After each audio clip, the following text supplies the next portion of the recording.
যারা মুখটা বন্ধ করে হুতুম পেঁচার মতো বসে থাকে, আমার রাসূল বললেন ন্যায়ের পক্ষে যারা মুখ খুলছে না, ডাইনে বামের সম্মুখে লক্ষ্য করে দেখো, যেটা মুখ বন্ধ করে বসে আছে ওটা আমার উম্মতের না, ওটা হলো এই সমাজের বুবা শয়তান। আরে সেই কুরআন যখন মূর্তির পায়ের নিচে, একটু বেশি বলি ফেললাম, সেই কুরআন অর্থাৎ রাসূলের সেই জীবনে মূর্তির পায়ের নিচে, ওদিকে 8 জন শহীদ হলো, আর তুমি এই ঘরের কোনায়, মসজিদের কোনায়, হুজরাখানার কোনায় তো দেখে খুশি যাচ্ছ। এই কথা বলে কে? কথা বলে না কে? তোমার নবী ভুলঞ্চিত হচ্ছে, ওদিকে শহীদ হয় 7-8 জন, তার পক্ষে কথা বলতে যাই সেই কোরআনের পক্ষে, সেই রাসূলের পক্ষে, আর তুমি মুসলমান মসজিদের কোনায়, হুজরাখানার কোনায় জিকির করে যাচ্ছ। এই জিকির, এই নামাজ রোজা আল্লাহর দরবারে কবুল হতে পারে না, পারে না, পারে না।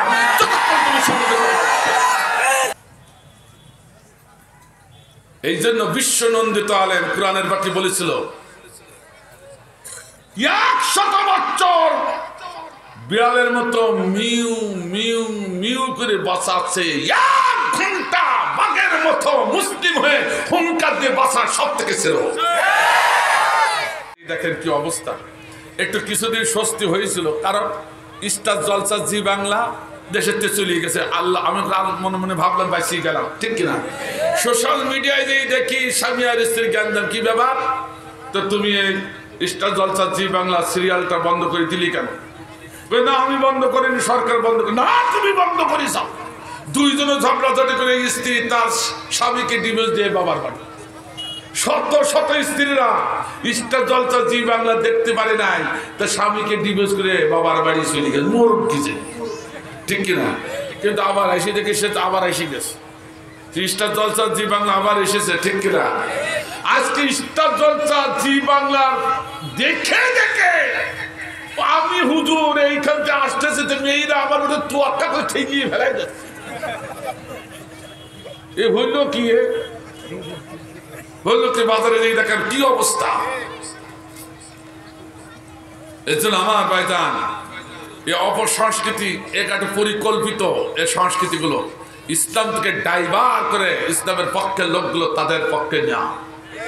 কথা বলেন ঠিক কিনা? তার এর ছাড়াতে কোনো কল্যাণ আমি খুঁজে পাই স্টার জলসার জি বাংলা নষ্ট করলো আমার সোনার বাংলা, ঠিক আছে? বলো স্টার জলসার জি বাংলা নষ্ট করলো আমার সোনার বাংলা। বুঝে না তো সে বোঝে না, কোরআন হাদিস কিছু মানে না, স্টার জলসার জি বাংলা নষ্ট করলো আমার সোনার বাংলা, ঠিক? আর আছে দেখো জল্লপুর ঝগড়া ঝাঁটি শিখাই সকাল দুপুর, আরো ছিল দেখো, আরো আছে দেখো জল্লপুর ঝগড়া ঝাঁটি শিখাই সকাল দুপুর, আবার এসেছে ভাই কিরণ মালা, এ দেখি নতুন এক ঝামেলা, স্টার জলসার জি বাংলা নষ্ট করলো আমার সোনার বাংলা, ঠিক? আজকে কিরণমালায় কটকুটি, কি নাম বললাম? কটকুটি এক মহিলা আছে। কি মহিলা? এই কটকুটি মহিলার চরিত্র অনুসরণ করে বাংলাদেশে অনেক কটকুটি মহিলা হয়ে গেছে। তাদের যন্ত্রণায় দেশে থাকাও দায়, আর কটকুটি মহিলা যে ঘরে আছে তাদের যন্ত্রণায় স্বামীরাও টিকে থাকা দায়। একটু খাপে খাপে মিলাই নেবেন, সব তো সবসময় বলা যায় না। এই জন্য আমার মা বোনদেরকে দৃষ্টি আকর্ষণ করছে, মা বোনেরা বাজারে না থেকে আপনারা কোরআনের মাহফিলে চলে আসুন। আর পুরুষ ভাইরা যারা এখনো আছেন তাদের বলছি, আমি যেহেতু শেষ বক্তার এরপর এখনো বক্তা নাই, আপনি যদি বাজারে থাকেন শেষ বক্তার আলোচনাটুকু যদি না শোনেন সম্পূর্ণ বাজার করা ভাড়া। বাজারও হারাম, আমি ফতোয়া দিয়ে গেলাম, কোন হুজুর কি বললো আমি জানি, আমি ফতোয়া দিয়ে গেলাম। উল্টানোর ক্ষমতা থেকে ক্ষমা উল্টা। বাইরে আমার একদিকে গেলে হবে না, খুব গুরুত্বপূর্ণ সাবজেক্ট, একটু সামনে এগোবার দরকার। যদি জ্ঞানী হয় লাভ আছে। যদি কারো রোগ সারার অবস্থা নিয়ত করে আসেন রোগ সারবো, এই নিয়তে যদি আসেন, ডাক্তার যদি চিতা ঔষধ দেয় তা খাওয়া লাগবে। এই কথা কেন না কেন, এই কথা বলে না কেন? কিন্তু আজকে আলোচনা হাই পাওয়ারের 500 mg তিতা ট্যাবলেট যদি গিলতে পারেন রোগ ভালো হবে, আর যদি তিতা বলে ওয়াক করে ফিরে দেন যে রোগ আছে ও থাকবে, মুনাফিক হয়ে বাড়ি যেতে হবে। ঠিক আছে, পরিষ্কার বলে দিলাম। তো দেখবেন কোনটা ওঠে, যে কয়জন আছে কেউ যেন না ওঠে। তবে মুমিন যারা আছে তারা উঠবে না। মুমিনের সম্মুখে যখন কোরআনের আয়াত পেশ করা হয়, রাসূলের সিরাত যখন আলোচনা করা হয়, মুমিন নরম কাদার মতো হয়ে লেপ্টে বসে যায়, কিন্তু মুনাফিকের গাত্র দেওয়া শুরু হয়, ওরা আস্তে আস্তে উঠে হাঁটা শুরু করে। দেখবেন কোনটা ওঠে। তবে ইল্লা জরুরাতান, শরীয়তে জরুরত যার আছে, পোশাক পায়খানা আদার্স, তিনি উঠতে পারেন। কোরআন শুনে যার গা জ্বলে গেছে, যেটা উঠবে ও টাটকা আবু জেহেলের নাতিপুতি, ও টাটকা টাইকুর অনুসারী। ঠিক না?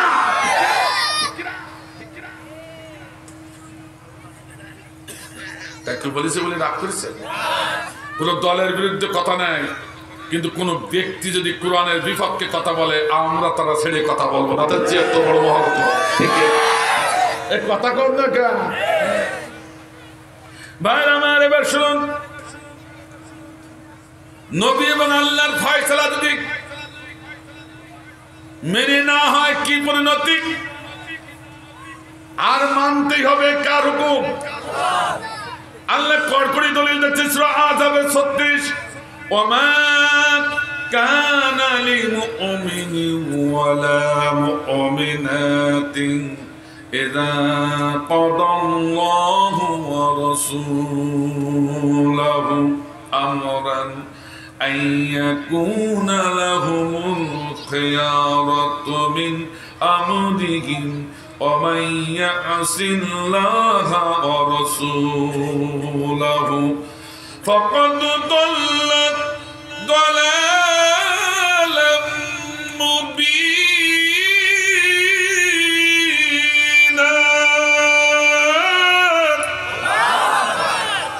কথাকার আরবি বলেছে সবাই ভালো লেগেছে, বাংলা বললে কি খারাপ লাগবে?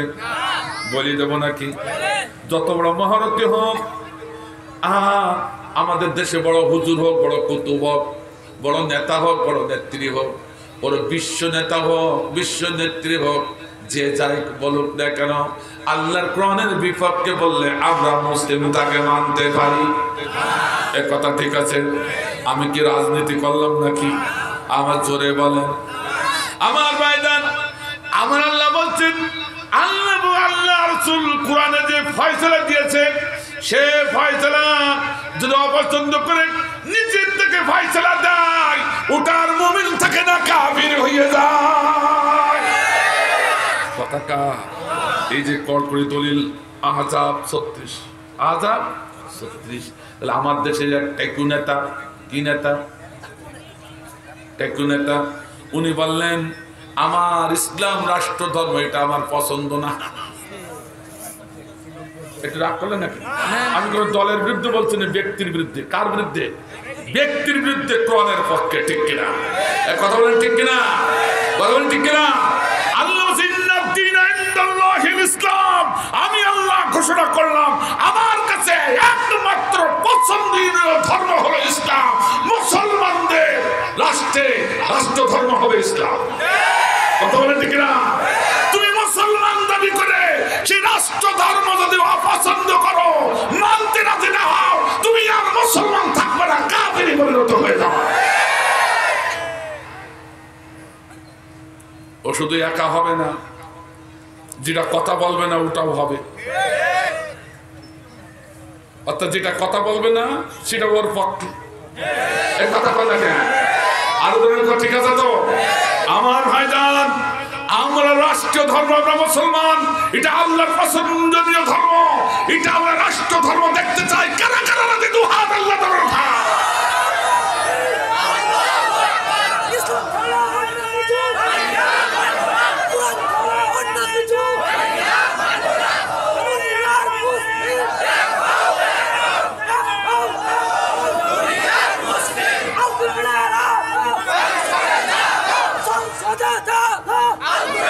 আল্লাহ কবুল করুন, আমিন।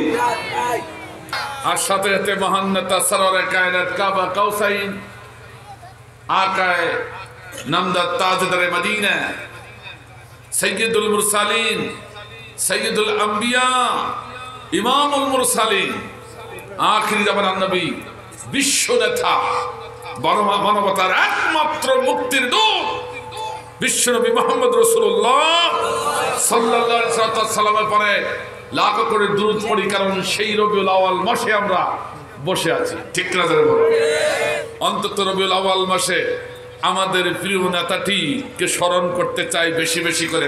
কথা বলেন ঠিক কিনা? আরো বলেন ঠিক কিনা? কত নেতার জন্য তো জীবন দিচ্ছেন, তো সমস্ত নেতা শ্রেষ্ঠ নেতাকে একটু বলতে কষ্ট হচ্ছে নাকি? না বললে মনে হয় গুনাহ হবে না, বরং মুহাম্মদ সাল্লাল্লাহু আলাইহি সাল্লামের নামের যতগুলো হরফ আছে সব হরফের 7 থেকে 700 গুণ সব দান করবেন কে? আল্লাহ। কে? এত বড় নেতার নাম নিলে এত সব যেখানে আসবে, সেই নেতার নাম নিতে চান না, আর যে নেতাদের নাম নিলে গুনাহ হবে তার নাম নেন কি করে? এত লাভ পারিবে।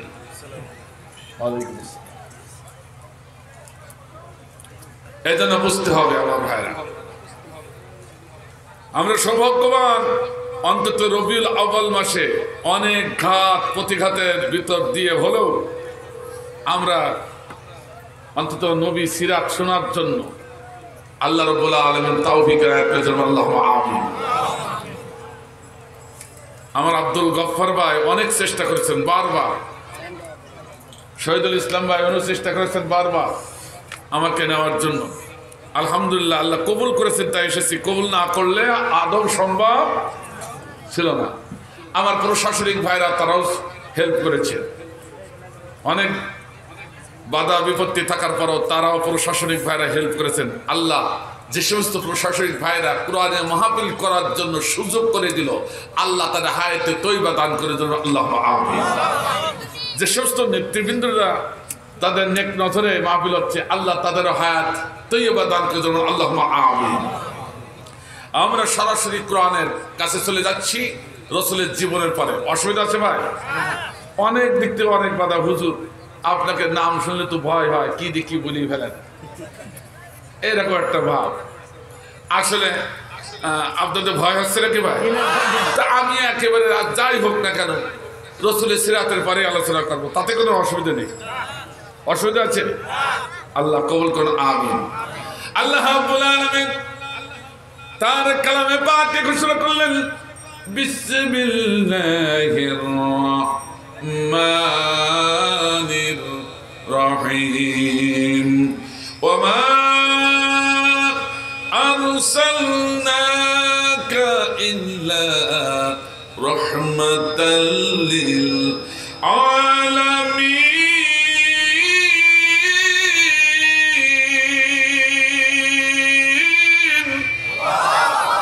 একটু জোরে বলা যাবে না আল্লাহু আকবার? এই সন্তুষ্ট আমাদের জন্য না, সন্তুষ্ট কাকে করার জন্য? আরো জোরে বলুন, কারে করার জন্য? আমার আল্লাহ রাব্বুল আলামিন ঘোষণা করলেন, ওমা আরসালনাকা ইল্লা রাহমাতাল লিল আলামিন। 25 জন নবীর নাম আল্লাহ রাব্বুল আলামিন মহাগ্রন্থ আল কোরআনে ঘোষণা করেছেন। কতজন? মুখস্থ করে কতজন? 25 জন। কিন্তু কোন নবীর নামের সাথে আলামিন শব্দ ব্যবহার করি নাই, কারণ আলামিন এমন একটি শব্দ শুধুমাত্র একমাত্র আল্লাহ রাব্বুল আলামিনের শানে ছাড়া আর কারো শানে ব্যবহৃত হতে পারে না। আল্লাহু আকবার। আর সেই আলামিন শব্দটা আখিরি জামানার নবী, আমাদের নবী, বিশ্ব নবী মুহাম্মদ রাসূলুল্লাহ সাল্লাল্লাহু আলাইহি ওয়াসাল্লামের শানে তিনি ব্যক্ত করেছেন। সুবহানাল্লাহ বললেন। মানে আমি বুঝাইতে চাইছি কত দরজা, কত বড় দরজার নবী তিনি, কত বড় মর্যাদার নবী তিনি, কত বড় উচ্চ মানের নবী তিনি। কিন্তু আমরা মুসলমান ওজন করতে পারছি না, তাই তো এক একজন এক এক কথা বলছি। ঠিক করে ধরে বলো আমার ভাইজান, আল্লাহ রাব্বুল আলামিন, আলহামদুলিল্লাহি রাব্বিল আলামিন, প্রশংসা জ্ঞাপন করছি সেই মহান স্রষ্টা, সেই মহান আল্লাহ যিনি সমস্ত জগতের রব। আল্লাহু আকবার বলেন। সাথে সাথে রাহমাতাল লিল আলামিন, আল্লাহ বললেন আমি যত জগতের রব তত জগতের রহমতের ছায়া হলো আমার নবী। আল্লাহু আকবার। অর্থাৎ আমি আল্লাহ যেখানে আছি তার পাশে কে আছে? আল্লাহ রাসূল। আল্লাহু আকবার বলেন। কত মর্যাদা দান করলেন। কে দান করেছেন? আরজন কে দান করেছেন? এখন যদি আমরা টাইকুমার্কা কিছু লোক যদি টেনি টেনি নিচে নামাতে চাই, তা আল্লাহ রাসূলের মানকে নিচে যাবে? কোরআনের মানকে নিচে নামবে না আরো প্রচলিত উপরের দিকে ঠেলে উঠবে? ঠিক আছে বলো যেমন ঠিক কিনা? আমরা দেখেছি অতীতের ইতিহাসে যারা কোরআনের বিপক্ষে অবস্থা নিয়েছে, যারা রাসূলের বিপক্ষে অবস্থা নিয়েছে, আম্বিয়াদের বিপক্ষে অবস্থা নিয়েছে, কেউ জুতার বাড়ি খেয়ে পৃথিবীর বুক থেকে চলে গেছে, কেউ পায়খানা খেয়ে পৃথিবীর বুক থেকে চলে গেছে, কেউ পানি খেয়ে খেয়ে টেপা মাছের মতো মরিয়ে পৃথিবীর বুক থেকে বিদায় নিয়ে চলে গেছে। ঠিক আছে? আজ যারা কোরআনের বিপক্ষে, রাসূলের বিপক্ষে অবস্থান নিবে, শুনে রাখুন, আজ হোক কাল হোক ওর পায়খানা খেয়ে মরতে হবে না, জুতার বাড়ি খেয়ে বাংলার জমিন থেকে তাকে পৃথিবীতে চলে যাবে। এই ঘোষণা আমি দিছি না আল্লাহ দিছে? এই ঘোষণা কার? এই সুন্নাত কার? এই তরিকা কার? আমি তো চোখে দেখে আসছি। ঠিক আছে বলো, কোরআন হাদিস তার প্রমাণ। ঠিক কিনা? কাজেই তোমরা কোরআন হাদিস বোঝো, পড়ো, অনুধাবন করো, নতুবা তোমাদের কপালে এমনটা হতেও আমার ভাইজান,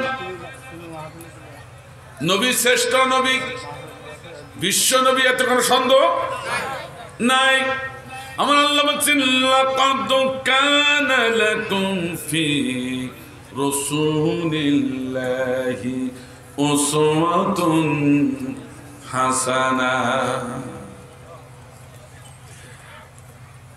একমাত্র অনুকরণীয়, অনুসরণীয় আদর্শ আমার নবীর আদর্শ ছাড়া পৃথিবীতে আর কারো আদর্শ নাই। কথা কে বললেন? অস্বীকার করার ক্ষমতা কি কারো আছে? আমার ভাইজান, এর আর একটা বাস্তব শিক্ষামূলক অর্থ একটু শুনি না নেই আয়াতের। আমার আল্লাহ বলছেন, কি বলছেন? হে আমার গোলামরা, আমার নবীর জীবন থেকে তোমরা শিক্ষাগুলো নিয়ে নাও। চিল্লায় বলে মারহাবা।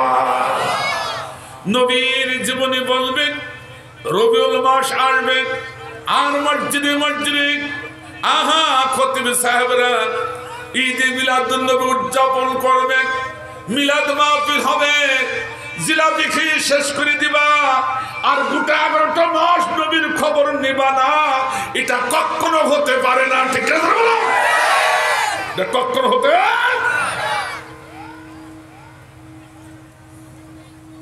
আমি চিন্তা করলাম নবীর নামে দুরূদ পড়া এটাকে বেদাত কয় কেন?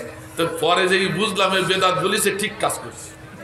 কারণ তুমি মসজিদে মিলাদ পড়ে রবিউল আউয়াল মাসে শেষ করে দিলা, আর 11টা মাস নবীর নাম উচ্চারণ করো না, তো বেদাত হবে না? তো কি হবে? এই কথা কম না, কেন কথা বলেন না কেন? হুজুর এটা কেমন কথা বললেন? কে বলেছে আমরা নবীকে মানি না, নবীর নাম স্মরণ করি না? বুঝিয়ে ফেলেছি। রাগ করতেছেন নাকি ভাই? হ্যাঁ আমার ভাইজান, উম্মুল মুমিনিন মা আয়েশা সিদ্দিকা রাদিয়াল্লাহু তাআলা আনহা কাছে একজন সাহাবী এসে প্রশ্ন করলেন, হে উম্মুল মুমিনিন, আপনি নবীর জীবন থেকে আমাদের একটু কিছু শোনা। সঙ্গে সঙ্গে মা আয়েশা সিদ্দিকা রাদিয়াল্লাহু তাআলা আনহা বললেন, হে নবীর উম্মতেরা, হে নবীর উম্মতেরা, তোমরা মহাগ্রন্থ আল কোরআন পড়ো না? হ্যাঁ তা তো পড়ি। তা যদি পড়ে থাকো তো মহাগ্রন্থ আল কোরআন বিসমিল্লাহর বাদ থেকে নিয়ে নাসের সিন পর্যন্ত সম্পূর্ণটাই হলো নবীর জীবন। আল্লাহু আকবার বললেন না? আচ্ছা, আপনাদের একটা সন্দেহ আছে নাকি? একটু জোরে বলেন না, ঠিক আছে কিনা? একটু হ্যাঁ না কথা বলতে হবে। আপনারা জানেন আমার বদ অভ্যাস বলেন আর ভালো অভ্যাস বলেন, যাই বলেন বলেন কিছু। আমার রাসূল বলেছেন আস-সাকিতু আনিল হক কান্না শাইতানুল মারিদ। হকের পক্ষে, কোরআনের পক্ষে, হাদিসের পক্ষে, আল্লাহর পক্ষে, আল্লাহ রাসূলের পক্ষে যারা কথা বলে না, যারা মুখটা বন্ধ করে হুতুম পেঁচার মতো বসে থাকে, আমার রাসূল বললেন ন্যায়ের পক্ষে যারা মুখ খুলছে না, ডাইনে বামের সম্মুখে লক্ষ্য করে দেখো, যেটা মুখ বন্ধ করে বসে আছে ওটা আমার উম্মতের না, ওটা হলো এই সমাজের বুবা শয়তান। একটু রাগ করলেন? আমি এখন দেখছি রাসূলের হাদিস একেবারে ঠিক আছে, এটা 100 হুজুর কি করে দেখলেন? একটু বলিয়ে দেবো নাকি ভাই? বলিয়ে দেবো নাকি ভাই? রাগ হবেন না তো ভাই? ও ভাই, তো কোরআনটাই যদি রাসূলের জীবনী হয়, তাই না? আমরা রবিউল আউয়াল মাসে এসেছি রাসূলের সিরাত বর্ণনা করতে, কথা বলে ঠিক কিনা? তাহলে সেই কোরআন যখন মূর্তির পায়ের নিচে, একটু বেশি বলি ফেললাম, সেই কোরআন অর্থাৎ রাসূলের সেই জীবনী মূর্তির পায়ের নিচে, ওদিকে 8 জন শহীদ হলো, আর তুমি ঘরের কোনায়, মসজিদের কোনায়, হুজরাখানার কোনায় তো দেখে খুশি যাচ্ছ। কথা বলে কে? কথা বলে না কে? তোমার নবী ভুলণ্ঠিত হচ্ছে, ওদিকে শহীদ হয় 7-8 জন, তার পক্ষে কথা বলতে যাই সেই কোরআনের পক্ষে, সেই রাসূলের পক্ষে, আর তুমি মুসলমান মসজিদের কোনায়, হুজরাখানার কোনায় জিকির করে যাচ্ছ। এই জিকির, এই নামাজ রোজা আল্লাহর দরবারে কবুল হতে পারে না, পারে না, পারে না। আল কোরআনের অপমান, আল সৈবনার মুসলমান, আল কোরআনের অপমান, জাগো জাগো মুসলিম জাগো, নারায়ে তাকবীর, আল্লাহু আকবার, জিয়াদ জিয়াদ জিয়াদ চাই, জিয়াদ ছাড়া উপায় নাই। আল্লাহ কবুল করুন, আল্লাহ কবুল করুন।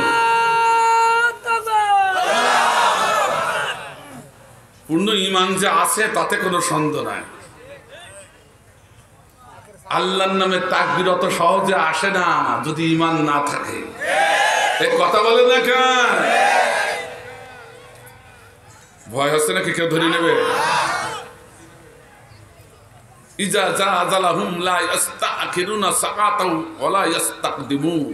মৃত্যু নির্ধারিত, এক মুহূর্ত আগেও না পরেও না। এই আল্লাহর কথা বলতে যে মৌত হয়ে যায়, মৌত তো আমার এখানে তো হয়ে যাক।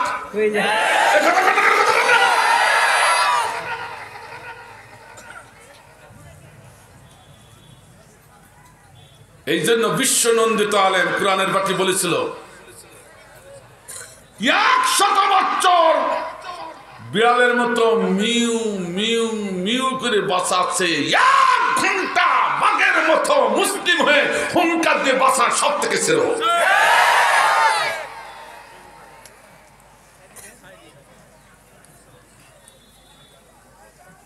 কথা কি বোঝা যায়? এই বাদাম বিক্রি করে সব বন্ধ করে দেন। সারা মার্কেট দেখি আসলাম, ওই মার্কেটের লোকগুলো এখানে আসলে ধরবে না, আবার এখানে এসে বাদাম বিক্রি কেন? সম্পূর্ণ হারাম, বন্ধ করে দেন বাদাম বিক্রি করে, আর কেউ কিনবেন না।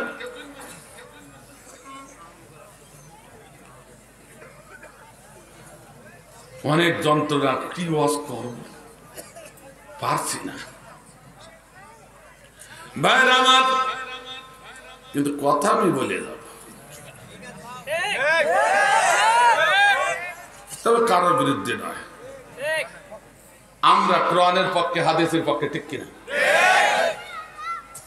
আমলিগ যারা করে তারা মুসলমান না?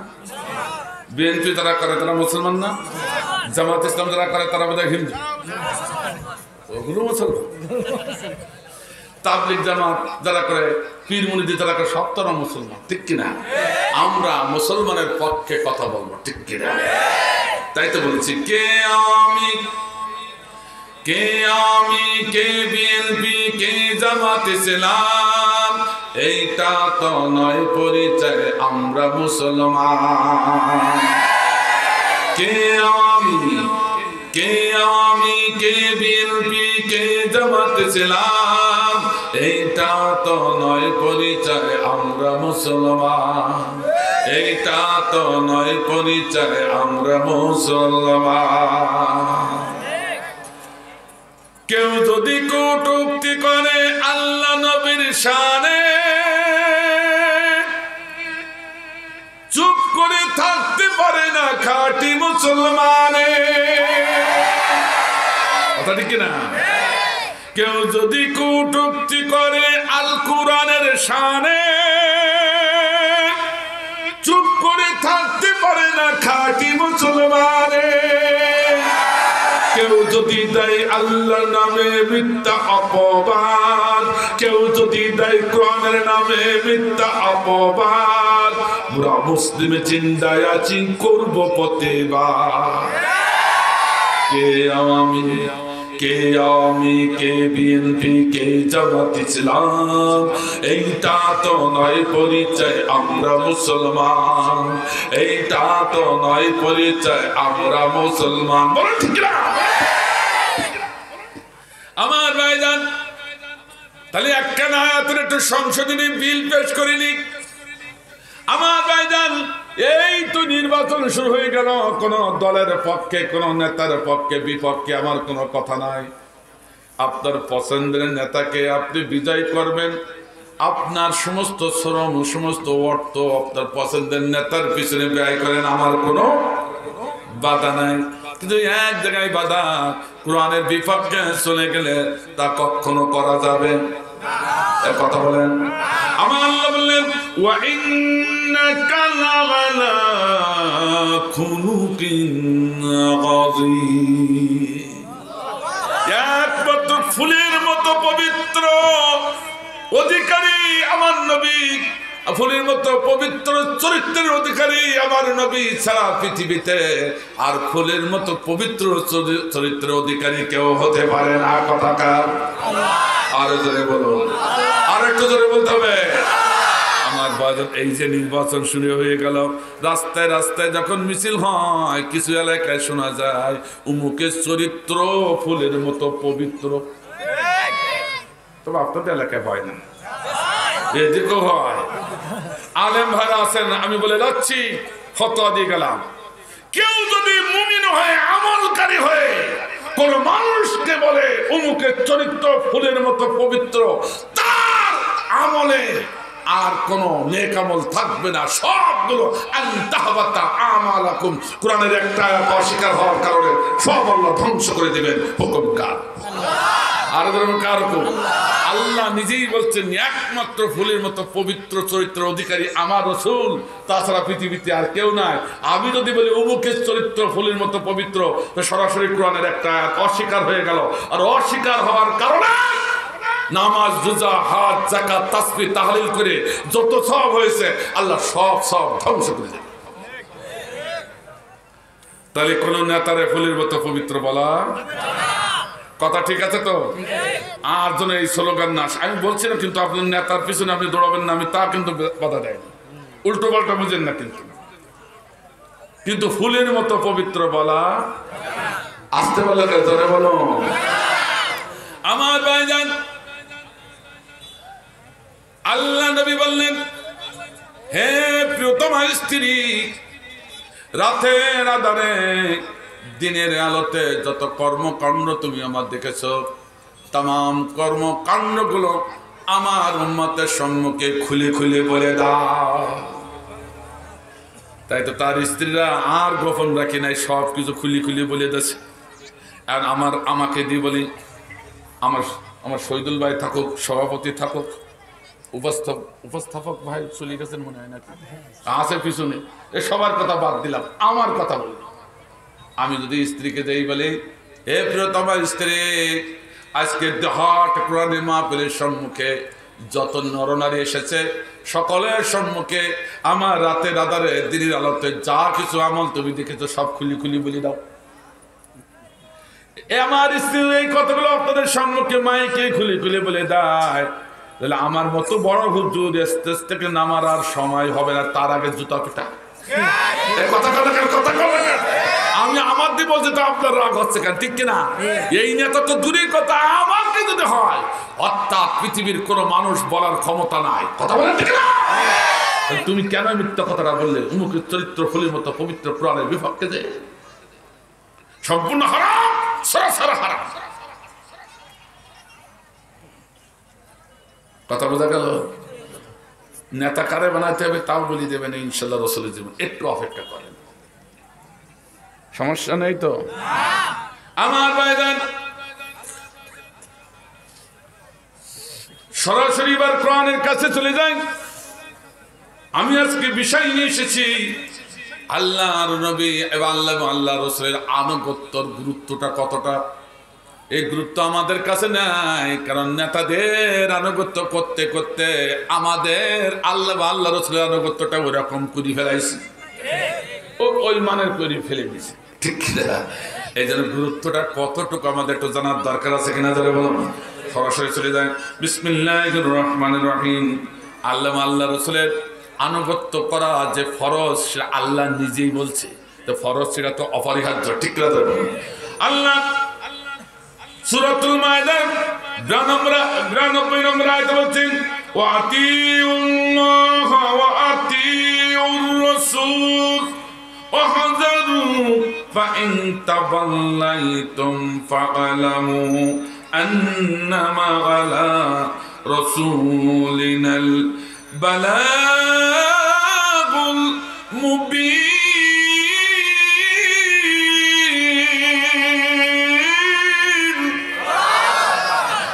কথাটা আল্লাহ স্পষ্ট বলেছে, তোমরা আমি আল্লাহ আমার আনুগত্য করো এবং আমার রাসূলের আনুগত্য, সাবধান সতর্ক হয়ে যাও। ফাইন তাওয়াল্লাইতুম ফা'লামু, আল্লাহ নবীর আনুগত্য আদর্শ ছেড়ে দিয়ে যদি মানব রচিত কোন আদর্শের নেতৃত্ব তুমি মাথা পেতে নাও, কথাটা আরো ধরে বলুন, কথাটা আরো একটু জোরে বলুন, কথাটা। আমি তো একটা কথা বানাই বলছি, আল্লাহ এবং আল্লাহ রসুলের, আল্লাহ নবীর আদর্শের, আল্লাহর কোরআনের আইনের নামের আনুগত্য বাদ দিয়া যদি মানব রচিত ইহুদি খ্রিস্টানের আইনের কাছে, কোন নেতার আইনের কাছে তুমি মাথা নত করো, শুনে রাখো এর ব্যবস্থা শুধু একমাত্র আল্লাহ করবেন। আর আমি রসুলকে পাঠাইছি শুধু এই কথাটা বলে দেওয়ার জন্য, শুধু তোমাদের কাছে পৌঁছাবার জন্য। রসুলকে দারোগা করে পাঠাই নাই। আল্লাহ বলেন যা করতে কে করবে? আরো ধরে বলো, আরো ধরে বলো। তাহলে কোন নেতার কাছে মাথা নত করা যাবে যে নেতা নেতৃত্বের ভিতরে রসুলের আদর্শ নয়, সে নেতার নেতৃত্ব আমি বললাম না, আল্লাহ বলবে। রসুলের সিরাত আলোচনা করছে, তা রাগ করলে চলবে না, কিন্তু শুনতে হবে। মুরব্বী শোনা লাগবে না, মুরব্বী যেভাবে আমাদের তাকিয়ে আছে তা ধরে কিনা আল্লাহ ভালো জানে। আমার ভাইজান খুব দ্রুত একটু যেতে হবে। এরপর আল্লাহ বলছেন মাইয়ুতিউর রাসূল ফাকাদ আতা আল্লাহ, যে আমি আল্লাহ আমার আনুগত্য করলো, সরাসরি আমার নবীর আনুগত্য সে করলো। সুবহানাল্লাহ। অর্থাৎ নবীর আনুগত্য যে করলো সে কার আনুগত্য করলো? আর জোরে কান, আর জোরে বলেন। শুধু তাই নাই, আমান তাওয়াল্লা ফামা আরসালনাকা হাফিজা।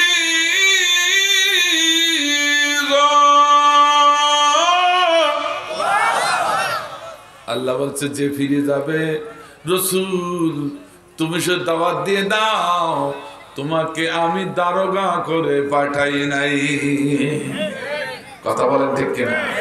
কথা বলেন ঠিক কিনা? আজকে যে যাই বলে দেখেন কি অবস্থা। একটু কিছুদিন স্বস্তি হয়েছিল, কারণ স্টার জলসা জি বাংলা দেশের থেকে চলে গেছে আল্লাহ আমি মনে মনে ভাবলাম বাইসি গেলাম ঠিক কিনা সোশ্যাল মিডিয়ায় যেই দেখি স্বামী আর স্ত্রীর জ্ঞান কি ব্যাপার তো তুমি এই স্টার জলসা জি বাংলা সিরিয়ালটা বন্ধ করে দিলি কেন না আমি বন্ধ করিনি সরকার বন্ধ করি না তুমি বন্ধ করিস দুইজনে ঝগড়াঝাটি করে স্ত্রী তার স্বামীকে ডিভোর্স দিয়ে বাবার বাড়ি শত শত স্ত্রীরা স্টার জলসা জি বাংলা দেখতে পারে নাই তার স্বামীকে ডিভোর্স করে বাবার বাড়ি চলে গেছে মোর কিছে ঠিক কিনা কিন্তু আবার এসে দেখে সে আবার এসে গেছে স্টার জলসা জি বাংলা আবার এসেছে ঠিক কিনা আজকে স্টার জলসা জি বাংলার দেখে দেখে আমি হুজুর এইখান থেকে আসতেছে তো মেয়েরা আমার ওটা তোয়াক্কা করে ঠেকিয়ে ফেলাই যাচ্ছে এ হইল কি বললো কি বাজারে এই দেখার কি অবস্থা এর জন্য আমার ভাইজান এই অপসংস্কৃতি একটা পরিকল্পিত এই সংস্কৃতিগুলো ইসলাম থেকে ডাইভার করে ইসলামের পক্ষের লোকগুলো তাদের পক্ষে নেওয়া কথা বলেন ঠিক কিনা তার এর ছাড়া এতে কোনো কল্যাণ আমি খুঁজে পাই স্টার জলসা জি বাংলা নষ্ট করলো আমার সোনার বাংলা ঠিক আছে স্টার জলসা জি বাংলা নষ্ট করলো আমার সোনার বাংলা বুঝে না তো সে বোঝে না কোরআন হাদিস কিছু মানে না স্টার জলসা জি বাংলা নষ্ট করলো আমার সোনার বাংলা ঠিক আর আছে দেখো জল্লপুর ঝগড়া ঝাঁটি শিখাই সকাল দুপুর আর ছিল দেখো আরো আছে দেখো জল্লপুর ঝগড়া ঝাঁটি শিখাই সকাল দুপুর আবার এসেছে ভাই কিরণমালা এ দেখি নতুন এক ঝামেলা স্টার জলসা জি বাংলা নষ্ট করলো আমার সোনার বাংলা ঠিক আজকে কিরণমালায় কটকুটি কি নাম বললাম কটকুটি এক মহিলা আছে কি মহিলা এই কটকুটি মহিলার চরিত্র অনুসরণ করে বাংলাদেশে অনেক কটকুটি মহিলা হয়ে গেছে তাদের যন্ত্রণায় দেশে থাকাও দায় আর কটকুটি মহিলা যে ঘরে আছে তাদের যন্ত্রণায় স্বামীরাও টিকে থাকা দায় একটু খাপে খাপে মিলাই নেবেন সব তো সবসময় বলা যায় না এই জন্য আমার মা বোনদেরকে দৃষ্টি আকর্ষণ করছে মা বোনেরা বাজারে না থেকে আপনারা কোরআনের মাহফিলে চলে আসুন আর পুরুষ ভাইরা যারা এখনো আছেন তাদের বলছি আমি যেহেতু এরপরে এখনো বক্তা নাই আপনি যদি বাজারে থাকেন শেষ বক্তার আলোচনাটুকু যদি না শোনেন সম্পূর্ণ বাজার করাও হারাম বাজারও হারাম আমি ফতোয়া দিয়ে গেলাম কোন হুজুর কি বললো আমি জানি আমি ফতোয়া দিয়ে গেলাম উল্টানোর ক্ষমতা থেকে ক্ষমা উল্টা ভাই আমার এর দিকে গেলে হবে না খুব গুরুত্বপূর্ণ সাবজেক্ট একটু সামনে এগোবার দরকার যদি জ্ঞানী হয় লাভ আছে যদি কারো রোগ সারার অবস্থা নিয়ত করে আসেন রোগ সারবো এই নিয়তে যদি আসেন ডাক্তার যদি চিতা ঔষধ দেয় তা খাওয়া লাগবে এই কথা কেন না কেন এই কথা বলে না কেন কিন্তু আজকে আলোচনা হাই পাওয়ারের 500 mg চিতা ট্যাবলেট যদি গিলতে পারেন রোগ ভালো হবে আর যদি তিতা বলে ওয়াক করে ফিরে দেন যে রোগ আছে ও থাকবে মুনাফিক হয়ে বাড়ি যেতে হবে ঠিক আছে পরিষ্কার বলে দিলাম তো দেখবেন কোনটা ওঠে যে কয়জন আছে কেউ যেন না ওঠে তবে মুমিন যারা আছে তারা উঠবে না মুমিনের সম্মুখে যখন কোরআনের আয়াত পেশ করা হয় রাসূলের সিরাত যখন আলোচনা করা হয় মুমিন নরম কাদার মতো হয়ে লেপ্টে বসে যায় কিন্তু মুনাফিকের গাত্র দেওয়া শুরু হয় ওরা আস্তে আস্তে উঠে হাঁটা শুরু করে দেখবেন কোনটা ওঠে তবে ইল্লা জরুরাতান শরিয়াতে জরুরাত যার আছে পোশাক পায়খানা আদাস তিনি উঠতে পারেন কোরআন শুনে তার গা জ্বলে গেছে যেটা উঠবে ও টাটকা আবু জেহেলের নাতিপুতি ও টাটকা টাইকু ওর অনুসারী, ঠিক না?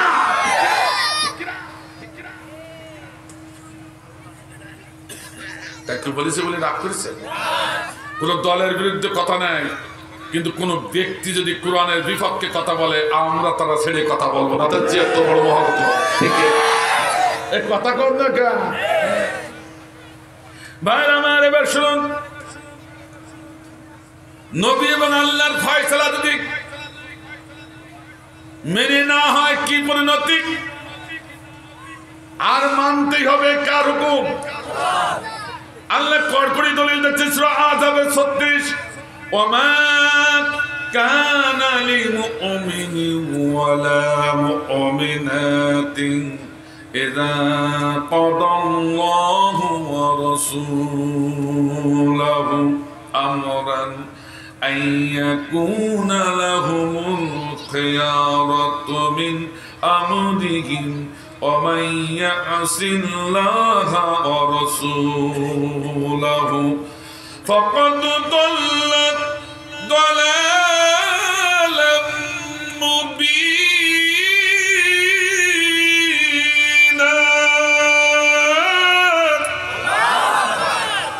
কথাকার আরবি বলেছে সবাই ভালো লেগেছে, বাংলা বললে কি খারাপ লাগবে? বলি দেব নাকি? যত বড় মহারথী হোক, আমাদের দেশে বড় হুজুর হোক, বড় কুতুব হোক, বড় নেতা হোক, বড় নেত্রী হোক, বড় বিশ্ব নেতা হোক, বিশ্ব নেত্রী হোক, যে যাই বলুক না কেন, আল্লাহর কোরআনের বিপক্ষে বললে আমরা মুসলিম তাকে মানতে পারি। এ কথা ঠিক আছে? আমি কি রাজনীতি করলাম নাকি? আমার জোরে বলেন। আমার ভাইজান, আমার আল্লাহ বলছেন, আল্লাহ রাসূল কোরআনে যে ফয়সালা দিয়েছে, সে ফয়সালা যদি অপছন্দ করে নিজের থেকে ফয়সালা দেয়, ওটার মুমিন থাকে না, কাফির হয়ে যায়। কথাটা এই যে কড়কড়ি দলিল আযাব 36, আযাব 36। তাহলে আমার দেশে এক টেকু নেতা, কি নেতা? টেকু নেতা, উনি বললেন আমার ইসলাম রাষ্ট্র ধর্ম, এটা আমার পছন্দ না। একটু রাগ করলেন নাকি? আমি কোন দলের বিরুদ্ধে বলছি না, ব্যক্তির বিরুদ্ধে। কার বিরুদ্ধে? ব্যক্তির বিরুদ্ধে, কোরআনের পক্ষে, ঠিক কিনা? কথা বলেন ঠিক কিনা? কথা বলেন ঠিক কিনা? আল্লাহ ইসলাম, আমি আল্লাহ ঘোষণা করলাম আমার কাছে একমাত্র পছন্দনীয় ধর্ম হলো ইসলাম। মুসলমানদের রাষ্ট্রে রাষ্ট্র ধর্ম হবে ইসলাম। কথা বলেন ঠিক কিনা? তুমি মুসলমান দাবি করে সেই রাষ্ট্র ধর্ম যদি অপছন্দ করো, মানতে রাজি না হও, তুমি আর মুসলমান থাকবে না, কাফিরে পরিণত হয়ে যাবে। ও শুধু একা হবে না, যেটা কথা বলবে না ওটাও হবে। অর্থাৎ যেটা কথা বলবে না সেটা ওর পক্ষে। এই কথা বলে কেন? আর ঠিক আছে তো? আমার ভাইজান, আমরা রাষ্ট্রীয় ধর্ম, আমরা মুসলমান, এটা আল্লাহর পছন্দনীয় ধর্ম, এটা আমরা রাষ্ট্র ধর্ম দেখতে চাই। কারা কারা রাজি? দু হাত আল্লাহ তাআলার উঠা।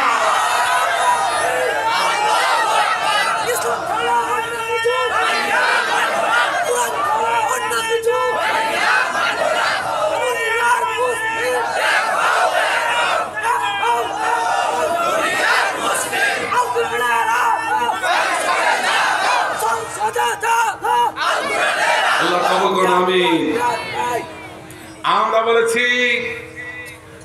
বলেছি আমরা কিন্তু আপনাদের শত্রু না, ঠিক কিনা? আমরা আপনাদের বন্ধু। কারণ কোরআনের বিপক্ষে অবস্থান নিলে ইহকাল তো সামান্য, পরকাল সারাটা জীবন আল্লাহর দোজখের আগুনে পড়তে হবে। সেজন্য আমরা সংশোধনী বিল দিচ্ছি আপনার বন্ধু হিসাবে, ঠিক কিনা? বলো। কিন্তু আমরা বিশৃঙ্খলা সৃষ্টি করি না, ঠিক না? এত বড় কথা বলেছ, তাও ধৈর্য ধারণ করছি। কিন্তু তোমরা শুনে রাখো, এই ধৈর্য ধারণটাকে যদি তোমরা দুর্বলতা মনে করো তাহলে বড় ভুল হবে। কথা বলেন ঠিক না? 313 জন মুসলমান নিয়ে সেদিন যদি হাজার হাজার ইহুদি খ্রিস্টানের মোকাবেলা করতে পারে আল্লাহ রাসূল, শুধু তাই নয়, সেদিন 18 জন মুসলমান বাংলা, বিহার, উড়িষ্যার যদি জয় করতে পারে, তোমরা শুনে রাখো বাংলাদেশ বাংলাদেশের জমিনে এখনো 313 জন নয়, এখনো 18 জন নয়, 18,000 নয়, এখানে 18 কোটি মুসলমান। তোমরা যদি কোরআনের বিপক্ষে কথা বলো, রাসূলকে কটূক্তি করো, একবার যদি বাংলার মুসলমান জেগে যায়, এরা যদি ধৈর্যহারা হয়ে যায়, এরা যদি একবার রাজপথে নেমে যায়, একটা ভালোবাসা হবে না।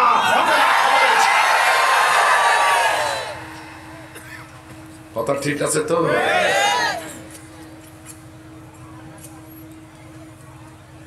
কিছু কিছু লোক বলে এবার উঠবে না, দেখেন কোনটা ওঠে, যেটা উঠবে বুঝতে পার ধরা করেছে। আমার ভাইজান রাগ করছে না তো? আল্লাহ নবীর ফয়সালা না মানে না, পরিণামটা কি একটু বলে দেবো নাকি? আজ রাষ্ট্রধর্ম কোরআন মানবা না, তার পরিণাম এর থেকে জেনে নাও। ততক্ষণ থেকে বলবো ভাই, বলবো বলে দি নাকি ভাই, আর সহ্য হচ্ছে না। আমার ভাইজান আল্লাহ রাব্বুল আলামিন একেবারে স্পষ্ট বলে দিয়েছে, আমি এবং আমার রাসূলের ফয়সালা যারা মানবে না, আল্লাহে ওরা মুসলমান থাকবে।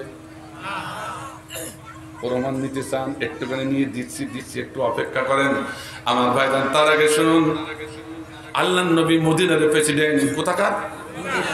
একটু জোরে বলেন, সবাইকে বলতে কোথাকার প্রেসিডেন্ট? তাহলে রাসূল প্রেসিডেন্ট ছিলেন, এটা আপনারা বিশ্বাস করছেন তো? তাহলে নবী প্রেসিডেন্ট ছিলেন, তার আন্ডারে মন্ত্রীও জোরে কোন না কেন? আবু বকর, ওমর, উসমান, আলী, 4 জন মিনিস্টার। আল্লাহু আকবার বলেন, আর আল্লাহু আকবার। আল্লাহ রাসূলের পার্লামেন্ট ছিল মসজিদুল নববী। আল্লাহু আকবার বলেন, পার্লামেন্ট, রাসূলের পার্লামেন্ট, জানেন তো? আল্লাহু আকবার। আমার ভাই তাহলে স্পষ্ট হয়ে গেল, নবী নিজেই প্রেসিডেন্ট ছিলেন, তার আন্ডারে 4 জন মিনিস্টার ছিল। সে মিনিস্টাররা পরবর্তীতে রাসূলের ওফাতের পরে তারাও প্রেসিডেন্ট হয়েছিল না? হয়নি? হ্যাঁ হয়েছিল। আচ্ছা, এই 4 জনের উপরে আর কোন মানুষ আছে সাহাবী? এর থেকে উত্তম সাহাবী আছে? তারা 4 জনই প্রেসিডেন্ট ছিলেন, ঠিক কিনা? রাসূলও প্রেসিডেন্ট ছিলেন, তো রাসূলও রাজা, তার আন্ডারে 4 জন পরপর মিনিস্টার, তারাও রাজা। তাহলে ইসলামের কি রাজনীতি ছিল?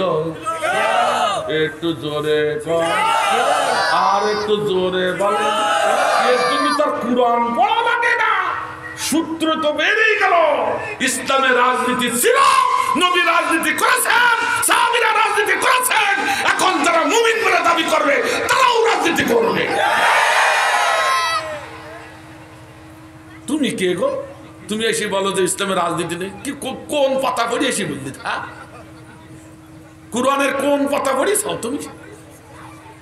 রাগ আছে নাকি ভাই? এখনো ঝাঁটা খেয়ে কিছু মুসলমান আছে, ঠিক ওরা কয় ইসলামের রাজনীতি নেই, ওটা পাগল ছাড়া আর কিছু না। কুয়োর ব্যাঙ্গে বাস করে মনে হয়, ব্যাঙ্গের কুয়ায় বাস করে। আমার ভাইজান, আল্লাহ নবী মদিনার প্রেসিডেন্ট। ইন দি মিন টাইমে 2 জন মদিনার 2টি লোক আল্লাহর নবীর সম্মুখে হাজির হয়ে গেল। ইয়া রাসূলুল্লাহ, হাবিবাল্লাহ, মেহেরবানি করে আমাদের এই বিবাদটার ফয়সালা করে দেন। এই বিবাদ, আমার ভাইজান, তাদের বিবাদ ছিল পানি নেওয়া নিয়ে। যেমন আপনাদের এলাকা আছে কিনা, ইরিদানের মৌসুমে আইল বেঁধে বেঁধে পানি নেয়, আবার কেউ চুরি করে পানি কেটে নেয়। আপনাদের এলাকায় না থাকতে যশোরের সাথে এরকম আছে, চুরি করে ওর পানি কেটে নিয়ে নিলে পরে এসে আবার পানি কাটি, আমি কাটি। এই মোটামুটি বিবাদ, এমন একটা বিবাদ হয়ে গেল। আল্লাহ নবী সব কিছু তন্ন তন্ন করে শুনলেন। সব টপ টু বটম শোনার পর আল্লাহর নবী ফয়সালা দিয়ে দিলেন। ফয়সালা দিলে মুসলিম ব্যক্তিটা পছন্দ হলো না।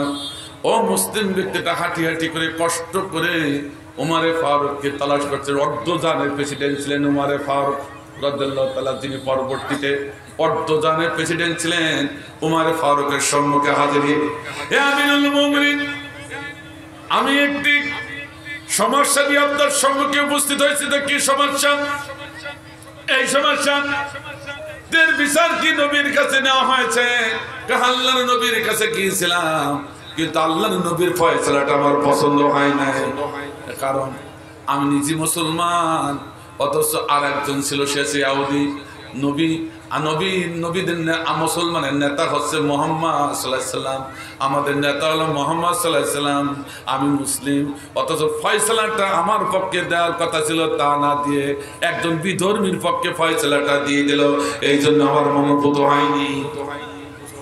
হযরত উমর ফারুক বললেন, এ মুসলিম ভাই, আল্লাহর নবীর দেওয়া ফয়সালা তোমার মনোভূত হয়নি, তুমি একটু অপেক্ষা করো, ও ফয়সালাটা আমি দিয়ে দিই। সুবহানাল্লাহ বলে।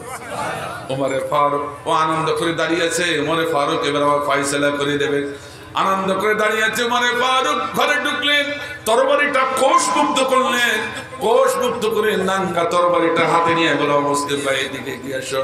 মুসলিম ভাই এগিয়ে গেল, আল্লাহর নবীর ফয়সালা তাদের পছন্দ হয় না, আমি ওমর তার ফয়সালাটা ঠিক এইভাবে করি। আল্লাহু আকবার। অর্থাৎ অস্ত্র দিয়ে এক কোপরে ধরটা দ্বিখণ্ড করি, কল্লাটার দ্বিখণ্ড।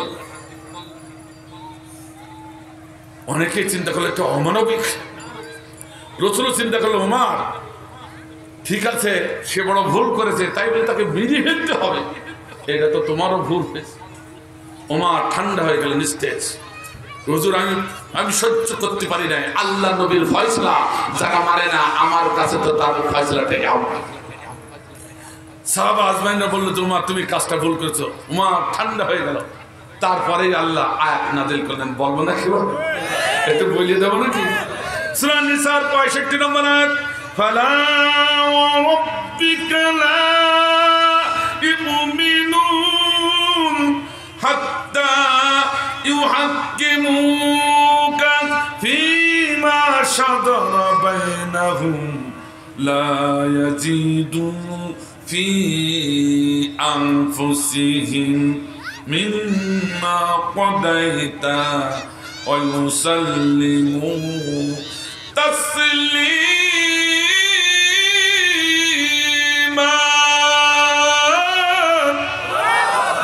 আল্লাহু আকবার, আল্লাহু আকবার। আল্লাহ কসম দিয়ে, আল্লাহে আল্লাহে নবী, যার হাতের মুঠির ভিতরে গোটা বিশ্ব তোমার জীবন, সেই আল্লাহর কসম খেয়ে বলছি, আল্লাহর নবীর ফয়সালা যারা মেনে নেয় না, তারা কখনো মুসলমান না, মুমিন না। এই কথা ধরে বলেন, ঠিক কে বলেছেন কথা? আরো কে বলেছেন? তাহলে আপনি রাগ করছেন কেন?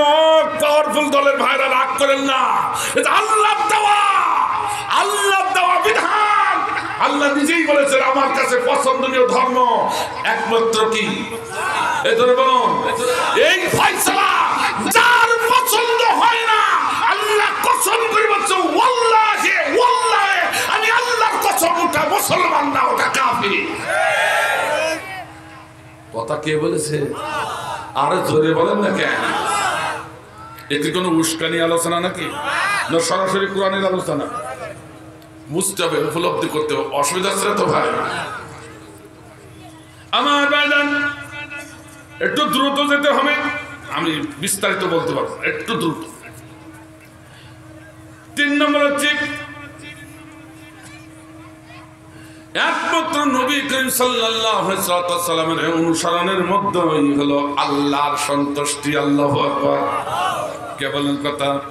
এই নাম কর করি দলিল, কুল ইন কুনতুম তুহিব্বুনাল্লাহ ফাত্তাবিউনি ইউহিব্বুকুমুল্লাহ ওয়া ইয়াগফির লাকুম যুনুবাকুম আল্লাহু গফুরুর রহিম। আল্লাহু আকবার।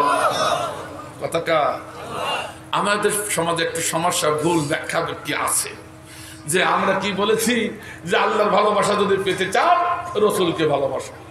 এই রসুলের ভালোবাসার নামে ঈদ মিলাদুন্নবী পালনে আরে সর্বনাশ, চোখের পানি নাকের ফুটা এক হয়ে যায়, বস্তা বস্তা জিলাপি আর হাড়ি হাড়ি খেচুড়ি।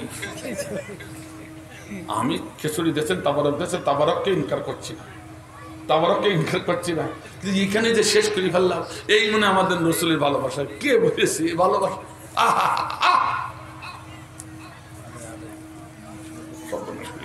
আমার ভাইজান, অসুবিধা হচ্ছে নাকি?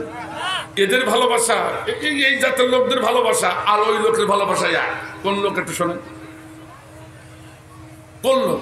যারা নবীকে নেতা মানতে চায় না। নবীকে কি মানতে চায় না? নেতা মানতে চায়। নবীকে নবী মানতে চায়, নবীকে আম্বিয়া মানতে চায়, নবীকে রসুল বললে খুব খুশি, কিন্তু নেতা বললে কলিজায় কুটকুট করে কামড়া।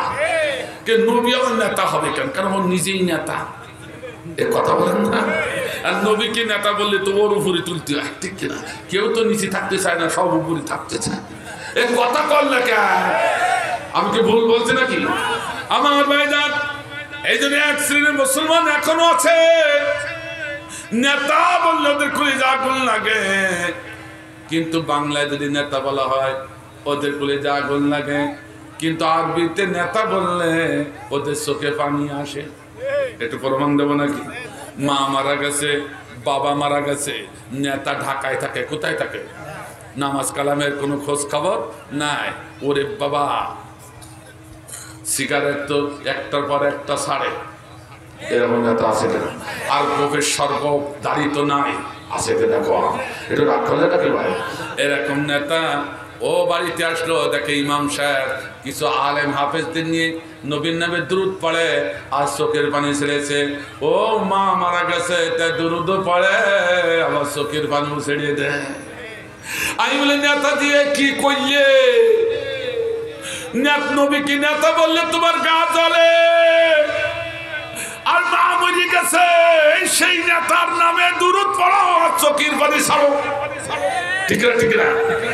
আল্লাহুম্মা হাজিরের শব্দ বলে, হে আল্লাহ, আল্লাহুম্মা শব্দ বলার সঙ্গে সঙ্গে আলেমদের কাছে শুনে দেখেন, হাজিরের শব্দ, এ শব্দ বলার সঙ্গে সঙ্গে আল্লাহ ওই বান্দার সম্মুখে হাজির হয়ে যায়। আল্লাহ, তাহলে সে আল্লাহকে আমাদের সামনে আছে। আল্লাহুম্মা, হে আল্লাহ, সাইয়্যিদিনা মাওলানা মুহাম্মদ, আমাদের একমাত্র অনুসরণীয় অনুকরণীয় নেতা হলো নবী মুহাম্মদ। আল্লাহু আকবার। উনি নিজে বলছে আরবিতে, আল্লাহুম্মা সাইয়্যিদিনা মাওলানা মুহাম্মদ, আমাদের একমাত্র অনুসরণীয় অনুকরণীয় নেতা হলো নবী মুহাম্মদ সাল্লাল্লাহু আলাইহি ওয়াসাল্লাম। আল্লাহু আকবার। হে আল্লাহ, তোমাকে সাক্ষী রেখে ওয়াদা করছি, একমাত্র অনুসরণীয় অনুকরণীয় নেতা নবী মুহাম্মদ। এই নবীর নেতৃত্ব ছাড়া কারো নেতৃত্ব মানে না। ও নেতাটি চোখের পানি ফেলে আরবিতে এই কথাগুলো বললে, যারা লিখে শেষ করে দিলে আবার ঢাকায় যে নবীর বিরুদ্ধাচরণ শুরু করেছ। ঠিক কিনা? এ কথা বলে ঠিক কিনা? আজ মসজিদে মসজিদে ঈদে মিলাদুন নবী কিছু মুসলমান পালন করে, জিলাপি খেয়ে খিচুড়ি খেয়ে শেষ করে দেয়। যেই না রবিউল মাস শেষ হয়ে যায়, আবার নবীর বিরুদ্ধাচরণ শুরু হয়ে যায়। ঠিক না? এরাই হচ্ছে নবীকে ভালোবাসে। আসলে নবীকে ভালোবাসার কথা এখানে বলা হয় না, ফাত্তাবিউনি, ইত্তিবা করার কথা বলা হয়েছে। আলেমদেরকে শুনে দেখেন, ভালোবাসার কথা বলা হয় না। তোমরা যে আল্লাহর ভালোবাসতে চাও, আল্লাহর ভালোবাসা অর্জন করতে চাই, ফাত্তাবিউনি, ইত্তিবা করো কার? নবীর আদর্শ সম্মুখে নিজেকে বিলিয়ে দাও। আল্লাহু আকবার। কার আদর্শ? একটু জোরে বলুন, আরো জোরে বলুন, আর একটু জোরে। সেদিন যশোরে একটা ইমাম নেবে। কি নেবে? ইমাম নেবে। ইমাম নেবে, তার 8 জন হুজুর এসে। কয়জন? 8 জন হুজুর এসে এ মশলা সে মশলা, স্ত্রী কেমন, পর্দায় থাকে কেনা, হ্যাঁ, ও টুপি ঠিক মতো থাকে কিনা, দাড়ি ঠিক আছে কিনা, ওরে যাচাই বাছাই করিয়ে তা আবার ইমাম নিয়োগ দেওয়া হলো। কথা বুঝেন? একটা মসজিদে কতজন মুসাল্লি থাকে? 200 মানুষের জন্য যদি এত যাচাই বাছাই করা লাগে, তাহলে 18 কোটি মানুষের জন্য যে ইমামটা নিতে হবে, তাহলে কয়জন আলেমদের যাচাই করতে? এই কথা কর দেখেন, কথা একটু জোরে কর, একটু জোরে বলা।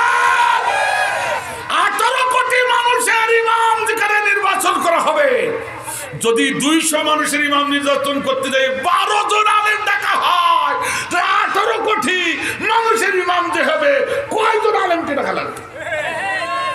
কথা কম দেখেন। তো আলেমের তো কোনো খবরই নেই, রাগ করছে নাকি? তো সেই ইমাম এইরকম হবে না তো কি হবে? এই জন্য ইমাম নির্বাচন করবেন হিসাব মিলিয়ে। রাগ করতেছে না তো? একবারে মেম্বার থেকে শুরু করিয়ে একেবারে মিনিস্টার পর্যন্ত ইমাম নির্বাচন করতে হবে রসুলের আদর্শের মডেল। এই কথা কর না কেন? ফার্মা ছিলেন, ফার্মা ফার্মা বোঝেন আপনার? ইট বানায়, হ্যাঁ, ওই একটা ফার্মা বানায় রাখে, ওর ভিতরে কাদাটা নরম করে ঠপ ঠপ করে ফেলে আর ধাক্কা মারে ইট হয়ে যায়, ঠিক কিনা? রসুল করিম সাল্লাল্লাহু আলাইহি ওয়াসাল্লাম আল্লাহ রাব্বুল আলামিন রসুল করিমকে দিয়ে একটা ফার্মা বানাই দিয়েছেন। আল্লাহু আকবার, আল্লাহু আকবার। যে যারা আপনি নেতা বানাতেন টান লাগিয়ে রসুলের ফার্মার ভিতরে ফেলাই দেবেন, যদি ফার্মার সাথে মিশে যায় আল্লাহু আকবার। আর ফার্মার বাইরে যদি চলে যায় দিয়ে কেটে ফেলাই, ঠিক না? এই কথা কন না কেন? দেখবেন কাদা বেশি করে ফেলাই দিলে ফার্মার উপরে যেটা উঠে যায় সেটা অস্ত্র দিয়ে কি দিয়ে টান দিয়ে কাটে না, অস্ত্র আছে ধারালো অস্ত্র, একটা আস্তে আস্তে টানবে না, আস্তে আস্তে করে টানবে, এক টানে। এই কথা কন, এই কথা কন না কেন? যে ধরে মারাবেন ফার্মার ভিতরে ফেলাই দেবেন, যে উঁচু নিচু যে হয়ে যাবে এক টানে, আস্তে আস্তে টান যাবে এক টানে। একটু সহ্য করো, আস্তে আস্তে ঠিক হয়ে যাবে না, এক টান। এই কথা কন। তারপর হবে রসুলের আনুগত্য। আল্লাহু আকবার বলে, অত সহজ না, একটু রাগ আছে নাকি ভাই? আমার ভাইজান আনুগত্য কি আর একটু বলবো নাকি? বলে দি আমার ভাইজান নবী আবার বললেন ইকলামু লুকমাতাইন মা শামাউ কুতওয়াতাইন কুল্লু লাহু জান্নাতুন কুল্লু জান্নাতুন মিসলু দুনিয়া মাররাতাইন। আল্লাহর নবী সাহাবীদের নিয়ে বসে আছেন, ইন দি মিন টাইম হাদিসটা বর্ণনা করলেন, অনেক সাহাবীরা শুনলেন।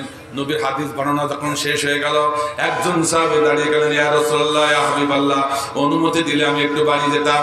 যাও, দিলাম। এই সাহাবীর নাম ছিল আব্দুর রহমান। দৌড়ে বাড়িতে হাজির স্ত্রী,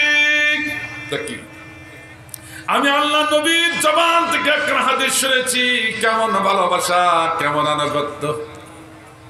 আজকে তো ফার্মার কথা বললাম, কয়জন মানবেন তা আল্লাহ ভালো জানে, কয়জন মানবেন আল্লাহ ভালো জানে। আমি তো আমার কথা বলি না, কার কথা বলেছি? এই জোরে বললাম। আর সাহাবীদের আনুগত্য কেমন ছিল, সাহাবীদের ভালোবাসা কেমন ছিল শুনো। নবীর জবান দিয়ে হাদিস শুনেছি, আল্লাহ নবী বলেছেন একজন আলেমকে দাওয়াত করে 2 কদম এগিয়ে নিয়ে আসা, আলেমদেরকে দাওয়াতকে 2 কদম এগিয়ে দিয়ে আসা, আলেমদের দাওয়াত করে তাদের সাথে বসে বসে 2 লোকমা খাবার খাওয়া, এই 2টি কাজ যদি করতে পারো আল্লাহ রাব্বুল আলামিন তোমার নামে 2 খানা জান্নাতে লিখে দেবে। কুল্লু জান্নাতুন মিসলু দুনিয়া মাররাতাইন, আর প্রতিটি জান্নাত হলো 2টি পৃথিবী সমতুল্য প্রশস্ত। চিল্লাই বলে মারহাবা। সাবিনা ওয়া তাআনা, যখনই শুনেছি তখনই মানার জন্য পাগল। আল্লাহু আকবার। স্ত্রীটাকে বললাম, স্বামী গো, যে কোনো মূল্যে আল্লাহর নবীকে দাওয়াত দাও, খাবার তৈরি করো, নবীকে ডেকে নিয়ে 2 কদম এগিয়ে দিয়ে আসবো, 2 কদম এগিয়ে নিয়ে আসবো, নবীর সঙ্গে বসে বসে 2 লোকমা খাবার খাবো, আল্লাহর কাছ থেকে 2 খানা জান্নাত আমরা ছিনাইয়া নিব। আল্লাহু আকবার। এই কঠিন একটা সিদ্ধান্ত নিল। হঠাৎ করে আব্দুর রহমান যখন দৌড় দিয়ে শুরু করেছে, তখন সে, স্বামী একটু দাঁড়াও, তুমি তো রসুলকে দাওয়াত দিতে যাচ্ছ, খেতে দিবে কি? বাড়ি তো দাওয়াত দিয়ে খেতে দেওয়ার মতো কোনো খাবার তো নাই, এত গরিব। তখন আব্দুর রহমান বসে গেলেন, চিৎকার দিয়ে কাঁদছে, আল্লাহ এত গরিব কেন করলে যে তোমার নবীকে দাওয়াত দিয়ে খেতে দিয়ে 2 খানা জান্নাত অর্জন করতে পারবে না? তো এমন গরিব তুমি কেমন বানালে? আল্লাহ এই জন্য আল্লাহর কাছে চাওয়া জায়েজ আছে। যারা বলেন চাওয়া যাবে না সম্পদ, কে বলেছে? আমি হজ করব, আমি আলেমদেরকে দাওয়াত করব, কোরআনে মাহফিল দেব, আমি আল্লাহর জমিনে আল্লাহর দ্বীন কায়েমের অর্থ বিলাবো, সেজন্য আল্লাহ তুমি আমার প্রচুর অর্থ দান করো। এজন্য আল্লাহর কাছে অর্থ চাওয়া হবে। এ কথা বলেন না কেন? কথা বলেন না কেন? অর্থ চাওয়া যাবে না, কে বলেছে? কিন্তু আপনি অর্থ চেয়ে অর্থ অবৈধ পথে ব্যয় করবেন, এটা হতে। তাই তো কাঁদছে, আল্লাহ তুই এমন গরিব কেন করলেন? চোখের পানি ছেড়ে দিয়ে কান্না শুরু করেছে। স্ত্রী ডেকে বলে, স্বামী চিন্তা করো না, উপায় একটা পেয়ে গেছি। তা কি? যাও, আমাদের একমাত্র সম্বল একটা বকরি, প্রয়োজন হলে আল্লাহ নবীর শানে বকরিটা আমরা উৎসর্গ করে দেব। আল্লাহু আকবার। আনন্দ হয়ে একে দৌড় মেরে আল্লাহ নবীর সম্মুখে হাজির হয়ে গেল। ইয়া রাসূলুল্লাহ, ইয়া হাবিবাল্লাহ, আমি মদিনার সব থেকে গরিব মানুষ, সবটাকে তো দাওয়াত দিতে চাই, আমার বাড়ির দাওয়াতটাকে কবুল করবেন? আল্লাহ নবী আব্দুর রহমানের সামনে দাঁড়িয়ে গেলেন, দাঁড়িয়ে বলেন, আব্দুর রহমান, দাওয়াত তো কবুল করলাম, আমার ছোট্ট একটা আপেল তুমি কি একটু মেনে নেবে? তো কি আপেলে? আমি চারজন মিনিস্টারকে তোমার বাড়িতে নিতে চাই। আল্লাহু আকবার। তো আব্দুর রহমান বলে, হুজুর, চারজন তো দূরের কথা, মদিনার তামাম মানুষ যদি আমার বাড়িতে নিতে চান, আমি আব্দুর রহমান তাতে রাজি। ছেলে বলে মারহাবা, আর মারহাবা। অনেকে বলে আব্দুর রহমান একটা পাগলামি করলো, তার বাড়িতে একজন নবীর খাবার নাই আর মদিনার তামাম মানুষগুলো নিতে চাই, এটা পাগলামি ছাড়া কিছু হতে পারে না। কিন্তু নবীর প্রেমিকরা তারা কোনোদিন পাগলামি করে না। এই কথা বলেন না কেন? কথা বলেন না কেন? আল্লাহর প্রেমিক, নবীর প্রেমিক যারা, তারা কোনোদিন পাগলামি করতে পারে? ওরা মনে করে এদের কোনো ক্ষমতা নেই, এদের দুর্বল, এরা কাপুরুষ হয়ে গেছে, আমরা বসতে বলে বসে, উঠতে বলে ওঠে, এদের কোনো ক্ষমতা নাই। আল্লাহ বলছে না, এরা শুধু নীরবতা পালন করছে, ধৈর্য ধারণ করছে, তোমাদের অবকাশ দিচ্ছে, তোমরা তো ফিরে আসো না। তোমরা যদি ফিরে না আসো, সঠিক সময় সঠিক জবাব দেওয়ার ক্ষমতা রাখে। ঠিক আছে? আমার ভাইটা শুনতে চান কিনা? শুনতে চান? একটু রাজি আছেন তো? আমার ভাইজান, নবী প্রেমিক কোনদিন পাগল না। তাহলে শুনুন কি হয়েছে। আল্লাহর নবী খন্দকের যুদ্ধে, পরিখা খনন যুদ্ধে নিজে মাটি কাটেন, সাহাবীরা মাথায় করে মাটি বহন করেন। সাহাবীরা মাটি কাটে, আল্লাহর নবী মাথায় করে করে মাটি বহন করছেন। In the meantime, সিরাত বিশ্বকোষ এসেছে। ওই যুদ্ধের ময়দানের একজন সাহাবী আল্লাহর নবীর সম্মুখে দণ্ডায়মান। হুজুর, আপনি তো আমাদের নেতা, মদিনার প্রেসিডেন্ট, সারাদিন না খেয়ে যুদ্ধের ময়দানে দাঁড়াতে পারি না, মেহেরবানি করে কিছু খাবারের ব্যবস্থা করে দিই। এই কথা বলার সঙ্গে সঙ্গে আল্লাহ নবী সাহাবীর হাতটা ধরে ফেললেন। সাহাবীর হাতটা ধরে বলে একটা পেটের আস্তিনটা উঁচু করে পেট মুবারকে লাগাই দিলেন।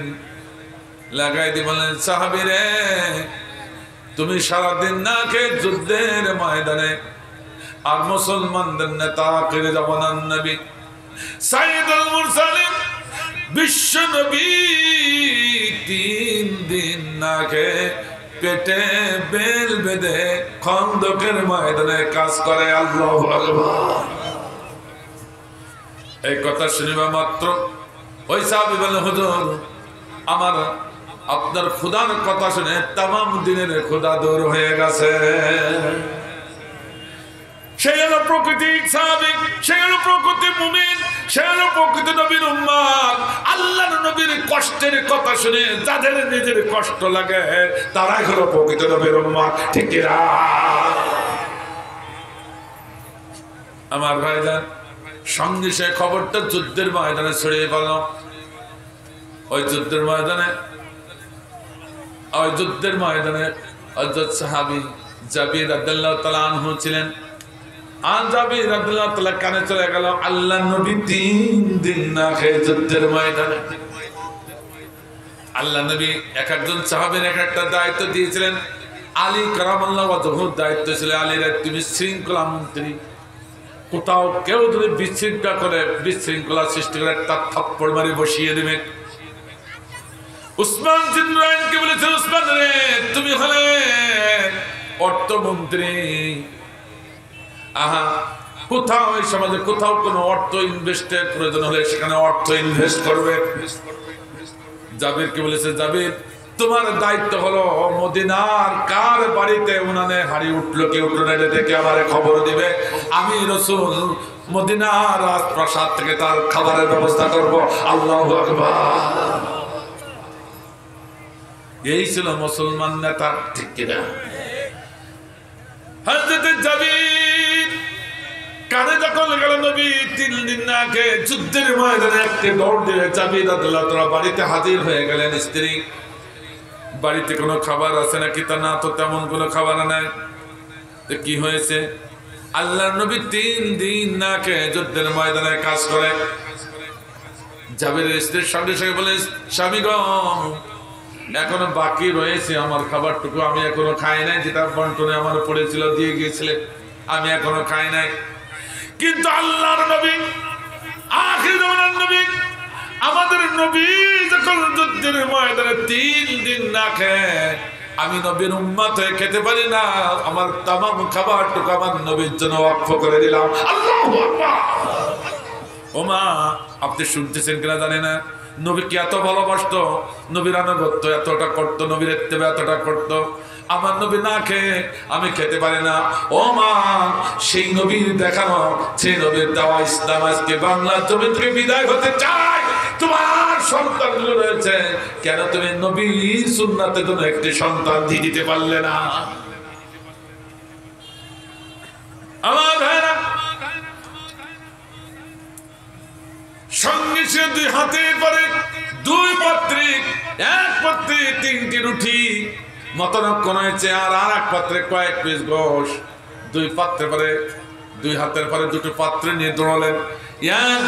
আল্লাহর নবীর সম্মুখে হাজির, ইয়া রাসূলুল্লাহ হাবিবাল্লাহ, গুস্তাকে মাফ করে দেন।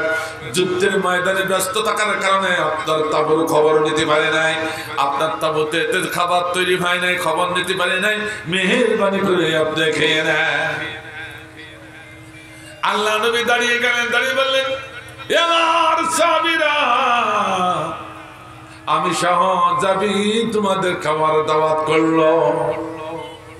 এই কথা যেই বলেছে বলে, হুজুর হুজুর একটুখানি অপেক্ষা করেন, আমার লজ্জা দিয়েন না, কারণ আমি যে খাবারটুকু এনেছি একজন মানুষের জন্য যথেষ্ট। যুদ্ধের ময়দানে সাহাবীদের খাবার আমি পাবো কোথায়, আমার লজ্জা দিয়েন না। আল্লাহ নবী বললেন, জাবির নাও, কই তোমার খাবার, আমার সম্মুখে নিয়ে আসো। আল্লাহ নবীর সম্মুখে খাবারের পাত্রটি 2টি আনা হলো। আল্লাহ নবী শাহাদাত আঙ্গুল পাত্রে পরে রেখে দিলেন, পাত্রে পরে শাহাদাত আঙ্গুল রেখে দিন বিসমিল্লাহ বলে ফুঁক দিয়ে বললেন, যা জাবির কার পল্ল করিস না, যুদ্ধের ময়দানে আমার তামাম সাহাবীদের তৃপ্তি সহকারে খাবার বন্টন করে দিয়ে আসো। আল্লাহু আকবার। আমি কোন গল্প কাহিনী বলছি না, ভালো করে শুনে না, শুনিয়ে মরেন। আমি তখন চিন্তা করছি, রুটি 3টা আর এত মানুষের খাবার। আল্লাহ, জাবিরের মনে পড়ে গেল সামিয়ানা ওয়াতানা, সামিয়ানা ওয়াতানা, যখনই শুনবে তখনই মানতে হবে। সুবহানাল্লাহ বলেন, হাজরত সুবহানাল্লাহ। কাল বিলম্ব করা যাবে। এর নাম হচ্ছে আনুগত্য। এর নাম কি? আনুগত্য। এর নাম কি? আনুগত্য। হবে কি হবে না ও দেখার সময় তো আমার নাই। নবী আমার নির্দেশ করেছে, আমি দিয়ে যাব। যদি ফোরাই যায় নবীর সম্মুখে হাজির হবেন, এই হুজুর এখন করবো কি? রাসূলই ফয়সালা দেবে। আল্লাহু আকবার। কি বিশ্বাস, কি আনুগত্য, কি ভালোবাসা, যেই অর্ডার সেই কাজ। পাত্র 2টি নিয়ে যুদ্ধের ময়দানে নেমে গেলেন, কিন্তু জাবির খাবারের পাত্রের দিকে নজর না করে আল্লাহর আরশের দিকে তাকায়, আর খাবারের পাত্রের ভিতরে হাত ঢোকায়। মুঠো মুঠো রুটি আর গোশ সাহাবীদের বিলাতে লাগলো তৃপ্তি সহকারে। 100 নয়, 1000 নয়, 3000 সাহাবীদের তৃপ্তি সহকারে রুটি আর গোশ বিলানোর পর এবার আল্লাহর নবীর সম্মুখে হাজির। আল্লাহু আকবার।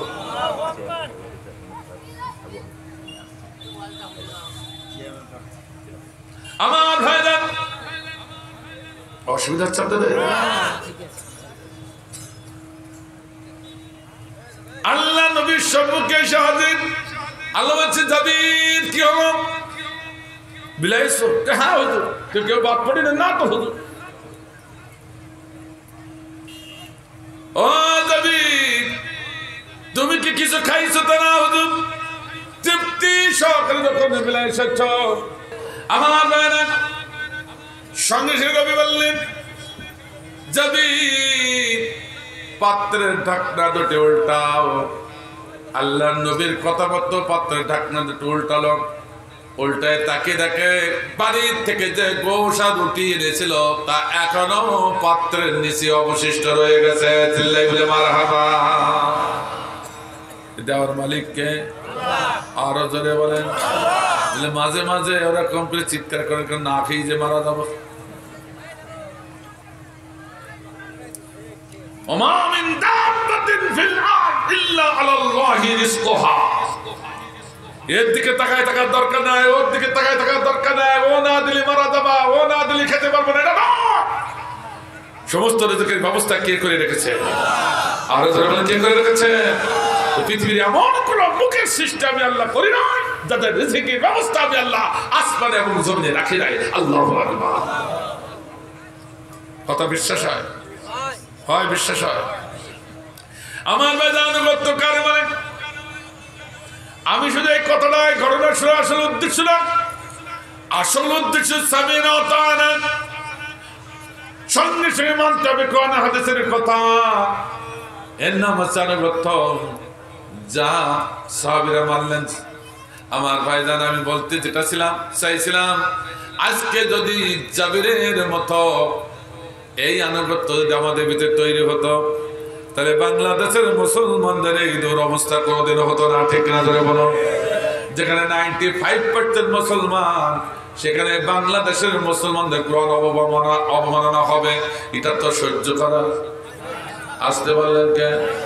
আরো জোরে কর, আরো জোরে বলেন। 95% মুসলমান দেশে কে বা কারা করলো ওটা আমার দেখার দরকার নাই। যে বা যারা করলো তাদের শনাক্ত করে ফাঁসির মঞ্চে নেওয়া উচিত। ঠিক আছে?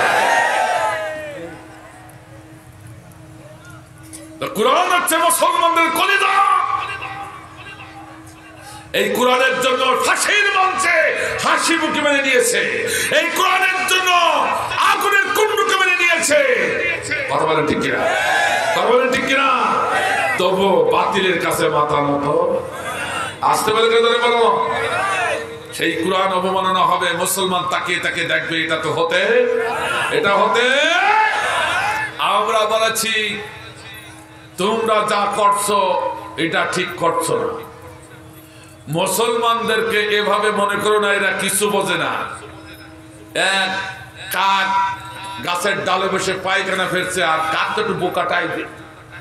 ও মনে করে আমার এই পিছনটা কেউ দেখে না। কত মানুষ যে গাছের নিচ দিয়ে হেঁটে যায় আর ওর পিছনটা দেখে, ও তার নিজেও টের পায় না। কথা কথা কেন? তোমরা যারা চালাকি করে কাকের মতো হইয়ে চালাকি করে মুসলমানদের নির্মম মনে করে মুসলমানদের মাথার উপরে কুরআন অস্বীকার করছো, রাসূলকে কটূক্তি করছো, তোমরা মনে করছো আমরা কিছু বুঝি না, মুসলমানরা সব বোঝে। কথা কথা কথা কথা। এই জন্য টেকনাফ থেকে তেতুলিয়া, সুন্দরবন থেকে বান্দরবন মুসলমান শুধু একেবারে বুক ভরা যন্ত্রণা নিয়ে ফেটে বসে আছে। একবার যদি বিস্ফোরণ ঘটে যায়, তোমরা শুনে রাখো, এই 18 কোটি মুসলমান আর একবারও বসায় বসে থাকবে না।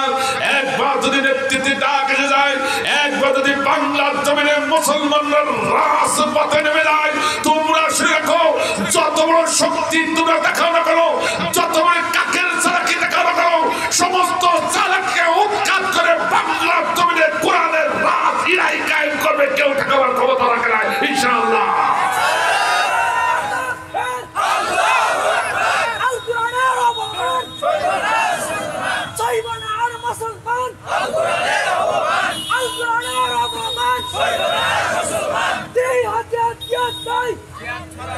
আমার ভাইজান একটু করে সংবাদ দিয়ে যায়, বর্তমান অসংখ্য স্কলার শুধু বাংলাদেশ নয় বিদেশ থেকে ইসলামী স্কলাররা অসংখ্য তাদের মন্তব্য গজওয়ায়ে হিন্দ যে কথা রাসূল বলে গেছেন সেই হাদিসের ভিতরে সে গজওয়ায়ে হিন্দ যেন তারা সামনে দেখতে পাচ্ছে।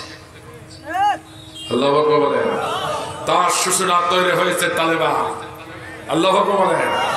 আর আল্লাহু আকবার। এখন বাম রাম যারা ছিল তারাও এখন জিহাদের কথা বলা শুরু করেছে।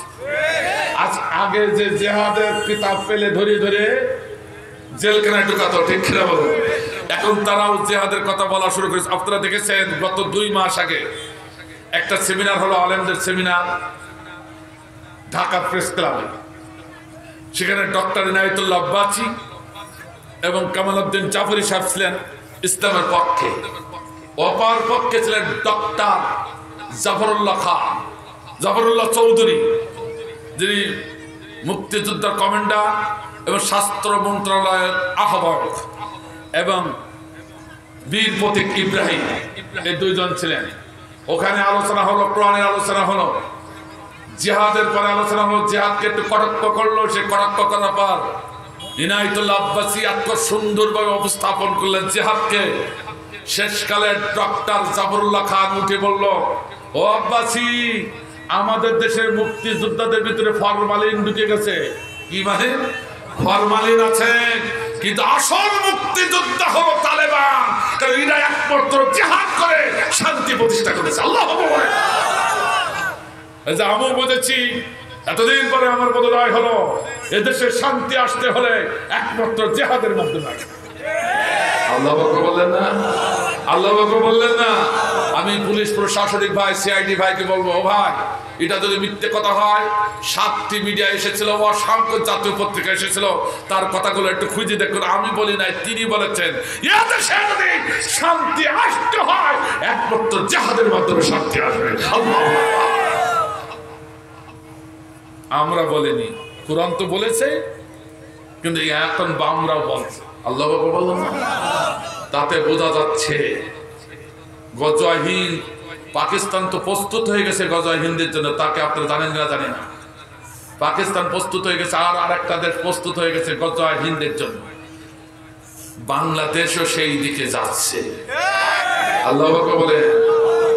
কাজে টুডে টুমারো আল্লাহর জমিনে আল্লাহর দ্বীন কায়েম হবে, পৃথিবীর কোন মানুষের ঠেকাবার ক্ষমতা নাই।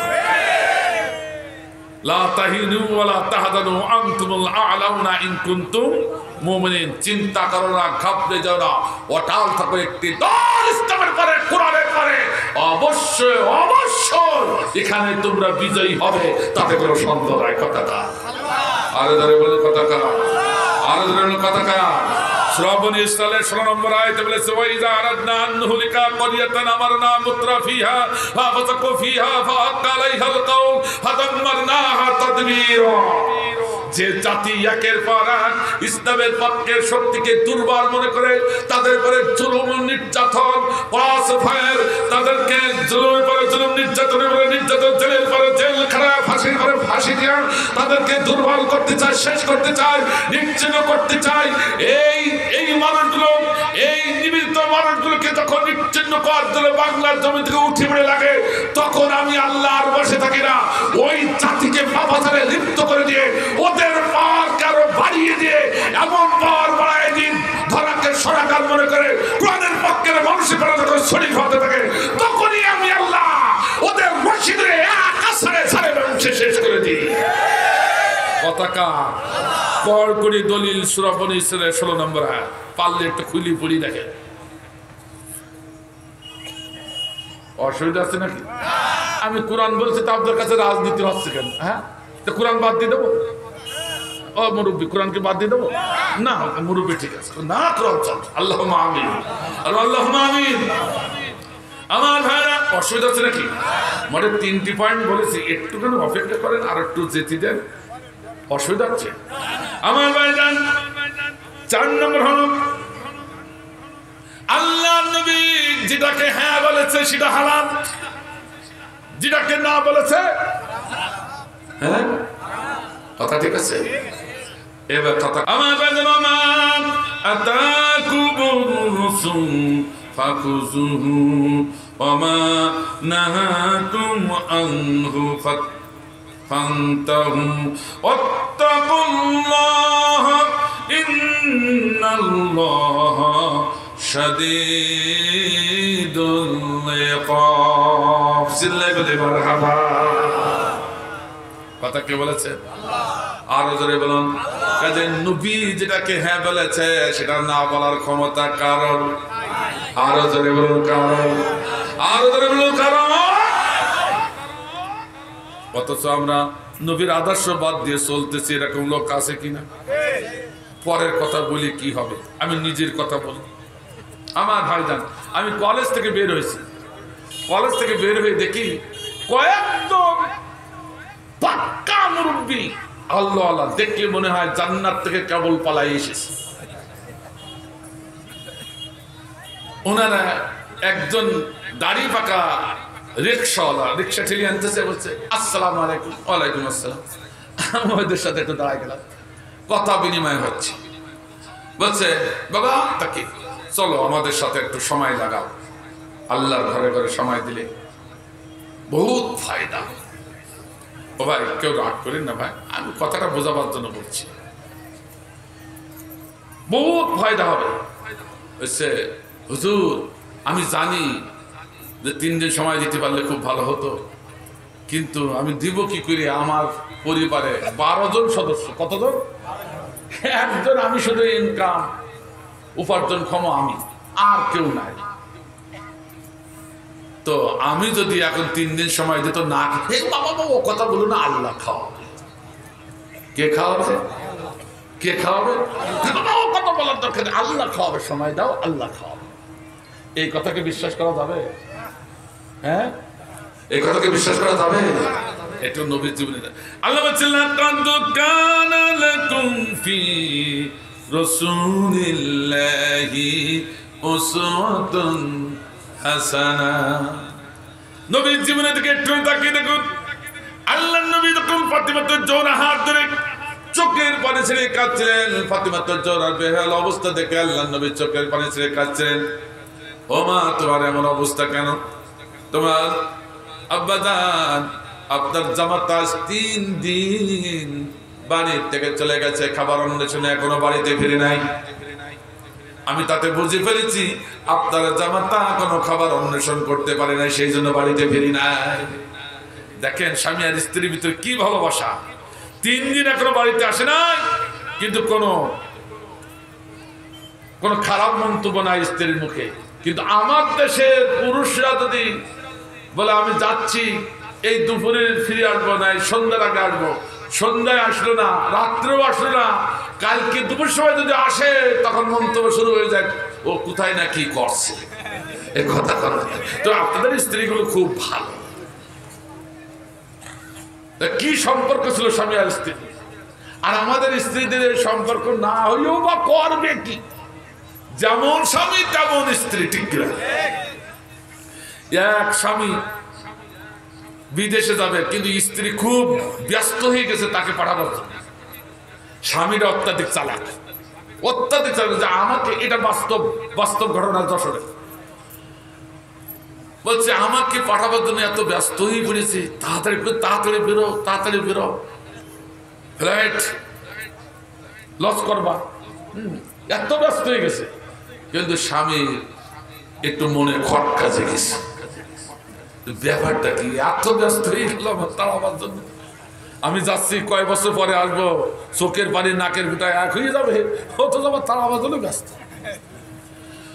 ও বেশ ভান করে বেরিয়ে চলে গেল, দ্রুত বেরিয়ে দেয় এক জায়গায় চুপটি করে বসে থাকে। চুপটি করে বসে থাকে, ঠিক একটু সময় ক্ষেপণ করে ও আবার ফিরে এসে দরজা কাটছে, দরজা বন্ধ। ব্যাপারটা কি? এক পরকিয়া ঘরে ঢুকিয়ে আছে। নাউজুবিল্লাহ বললেন। ও তাড়াতাড়ি বের করে দিয়ে ওর পরকিয়ার সাথে কথা হয়েছে, আজকে চলে যাবে, তুমি সময় মতো এসো। এরকম স্ত্রীও আছে, কথা কর না কেন? আসতে বলেন কেন? আমার ভাইজান আজকে স্টার জলসা জি বাংলা দেখে থেকে আমার দেশের মহিলাগুলো হচ্ছে একেবারে কানি পাতা শয়তান হয়ে গেছে, কানি পাতা শয়তান। রাগ করছে না তো ভাই? মারা রাগ করে না। কানি পাতা কেন বললাম? আজকে অধিকাংশ পরিবারে যেই না ছেলেটা ষোড়শী একটা যুবতী বিবাহ করে আনলো, কিছুদিন পরে বাবা মা তালাক, মানে আলাদা করে দেয়। আপনাদের এলাকায় বোধহয় আলাদা নেই, আছে? আমি সন্তানদের বলবো যে সন্তান ইচ্ছা করে বউয়ের কথা শুনে বাবা মাকে আলাদা করে দিয়েছে, ওই সন্তানের জীবনে কোনোদিন কল্যাণ হতে পারে না, জান্নাত হারাম। ও নামাজ রোজা হজ যাকাত কোনো কিছু আল্লাহ দরবারে কবুল হবে না। এই জন্য সন্তানদেরকে অনুরোধ করে বলবো, নিজের সন্তানদের জন্য স্বচ্ছন্দ চাও, তাদের ভালো চাও, পরকাল যদি চাও, মা বাবাকে সাথে রাখো, না জান্নাতের আশা করতে পারবো না। আমার ভাইজান, আমি বলতেছিলাম যে আজকে এই দুরবস্থা আজকে কেন হল? আমি তখন শুনলাম যে ব্যাপারটা কি আল্লাহ খাওয়াবে? আল্লাহ নবী ফাতিমাতুজ জোহরা হাত ধরে চোখের পানি যখন ফেলছিলেন, নবী সহ্য করতে না পারে 3 দিন না খেয়ে তার কলিজার টুকরা ফাতেমা বলল, মা একটু অপেক্ষা করো, আল্লাহর জমিনে খাবার পাওয়া যায় কিনা দেখে এসেছিলেন বলে মারহাবা, আরো মারহাবা। আমি বেশি দূর যাচ্ছি না, নবীর জীবনের ঘটনা শোনাবার জন্য বলছি না। নবী মসজিদে ছিলেন, বিশ্বকোষ খুলে দেখেন, নবী মসজিদে ঢুকলেন না, নবী হুজরাখানায় ঢুকলেন না, নবীর জমিনে পড়ে ছুটে গেলেন খাবার অন্বেষণে। কিসের অন্বেষণে? খাবার অন্বেষণে। আমার আল্লাহ বলছেন, লাকাদ কানা লাকুম ফি রাসূলিল্লাহি উসওয়াতুন হাসানাহ, আমার নবীর জীবন থেকে তুমি শিক্ষা নাও। কথা কা? তাহলে তুমি মুসলমান হয়ে বড় হুজুর সেজে কিভাবে বললি আল্লাহ খাওয়াবে? মসজিদে কোনায় থাকলে, হুজরাখানার কোনায় থাকলে, হুজরাখানার কোনায় বসে, মসজিদের কোনায় বসে জিকির করলে যদি আল্লাহ খাবার দিত, তা আল্লাহর নবীর মতো এত ভালো মানুষ তো পৃথিবীতে আর কেউ ছিল না। নিশ্চয়ই হাসান হুসাইন ফাতেমার খাবারের জন্য আল্লাহর নবী মসজিদের কোনায় বসে বসে খাবার চাইতেন, ঠিক কিনা? ঠিক কিনা? তা না যে জমিনে ছড়িয়ে পড়লেন।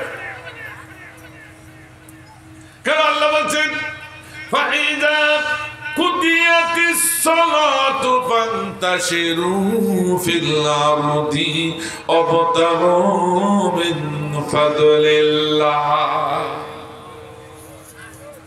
ফরজ নামাজ আদায় করার পর তুমি আর ঘরের কোনায়, মসজিদের কোনায়, হুজরাখানার কোনায় বসে বসে জিকির করছো না, জমিনে ছড়িয়ে পড়ো হালাল রুজি অন্বেষণে, ওয়াবতাগু মিন ফাদলিল্লাহ। কথাটা এই জন্য নবী ছড়িয়ে পড়লেন। নবী মসজিদের কোনায় অন্বেষণ করে নেয় খাবার, হুজরাখানার কোনায় অন্বেষণ করে নেয় খাবার, জমিনে ছড়িয়ে পড়লেন। এটাই ছিল নবীর আদর্শ, ঠিক কিনা? আর নবীর আদর্শ মানে মহাগ্রন্থ আল কোরআন, ঠিক না? তাহলে তুমি আলেম হয়ে, তুমি বড় হুজুর হয়ে আল্লাহ খাওয়াবে কথা বললে কি করে? তওবা না করা পর্যন্ত ইমানদারের খাতায় তোমার নাম আসতে পারে না, ঠিক না? এই কথা বললে, এই যে রংপুর এক হাজী সাহেব আমার পাশে এরকম বসেছিলেন, সভাপতি হাজী সাহেব, আজকে সভাপতি না, ওই রংপুরের, ওই বলে, হুজুর আপনার সব কথা আমি মেনে নিচ্ছি, কিন্তু আমার 5টি ছেলে 5 কান্ট্রিতে চাকরি করে, তারা যে উপার্জন করে যে সম্পদ পাঠিয়েছে, আমার জীবন চলে যাবে তো সম্পদ শেষ করতে পারবো না। আমি এখন মসজিদের কোনায় বসে, হুজরাখানার কোনায় বসে জিকির করবো, তা তোমার এ তো একেবারে খারাপ কথা বলিনি, ঠিক কিনা? তো বড় উত্তর দেওয়ার দরকার আছে কিনা? আমার ভাইজান, ওয়াবতাগু মিন ফাদলিল্লাহ এর অর্থ হচ্ছে আল্লাহ রিজামন্দি হাসিল করার জন্য জমিনে ছড়িয়ে বড় অর্থ উপার্জন করার কথা বলা হয় নাই। কিন্তু মুফাসসিরগণ বলেছেন যে ফরজ নামাজ ফরজ আদায় করার পর সব থেকে বড় ফরজ হচ্ছে হালাল রুজি অর্জন করা, ঠিক কিনা? এটার জন্য আল্লাহ সন্তুষ্ট অর্জন হয়। আর হালাল রুজি যখন আছে তখনও তুমি ঘরে বসে থাকতে পারবে না। আর একখানে অর্থ শোনো এই আয়াতে, বলি দেবো না কি বলা অর্থগুমিন ফদলিল্লাহ আরেকটা অর্থ তোমার কাছে যখন অর্থ আছে ফরজ নামাজ আদায় করার পর হুজরা করার কোনায় মসজিদের কোনায় বসে জিকির করতে পারবা না যতক্ষণ আল্লাহর জমিনে আল্লাহর দ্বীন কায়েম না হবে ততক্ষণ বসে থাকার আর সুযোগ নাই আল্লাহ দ্বীন কায়েমের জন্য জমিনে ছড়িয়ে বড় কথা কা অর্থগুমিন ফদলিল্লাহ আরেকটা অর্থ শুনে না ফরজ রাগ করলে নাকি ভাই রাগ করেছে নাকি এটা ফরজ এটা কি এটা কি ফরজ তো কেমন ফরজ শোনেন আমার রাসূল বলছেন কড়কড়ি হাদিস মাম্মাতা ওয়ালা নাজু ওয়ালা মুহাদ্দিস বি নাফসা মা তাআলা শুবাতুন মিনাল নিফাক যে ব্যক্তির মরণ হলো ও বড় কুতুব হোক বড় মুহাদ্দিস হোক বড় আলেম হোক বড় বিশ্বক হোক বড় নেতা হোক ওর অন্তরে যদি আল্লাহর জমিনে আল্লাহ দ্বীন কায়েমের তামান্না এতটুকু যদি না থাকে ওর মরণটা হবে মুনাফিকের মরণ তাহলে বোঝা গেল বুঝতে কি পেরেছেন আল্লাহর জমিনে আল্লাহ দ্বীন কায়েমের পক্ষে যদি আপনার আমার অন্তরটাও না থাকে নামাজ রোজার কোনো কাজ স্পষ্ট কথা সহিহ হাদিস আর কুরআন তো আছে এখন শেষ রাত্রে বলার সময় নেই তাহলে বোঝা গেল আজকে নবীর জীবন থেকে শিক্ষা নিতে নবীর মডেল ছিল আল্লাহর জমিনে নবী 63 বছর চেষ্টা সাধনা করেছেন আল্লাহর কোরআনের রাজ কায়েম করার জন্য তিনি তা কায়েম করেই গেছেন তেমনি করে আজকে রাসূলের জীবন থেকে আমাদের এই শিক্ষা নিতে হবে যে আল্লাহর জমিনে যতক্ষণ পর্যন্ত আল্লাহর কোরআনের রাজ কায়েম না হবে ততক্ষণ পর্যন্ত কোন মুসলমানের বিশ্রাম থাকতে পারে না এই জমিনে ছড়িয়ে আন্দোলন সংগ্রাম করা লাগবে যেখানে কাজ হবে সেখানে যেতে হবে রাজি আছি কারা কারা রাজি দুহাত আল্লাহ তাআলা উঠায়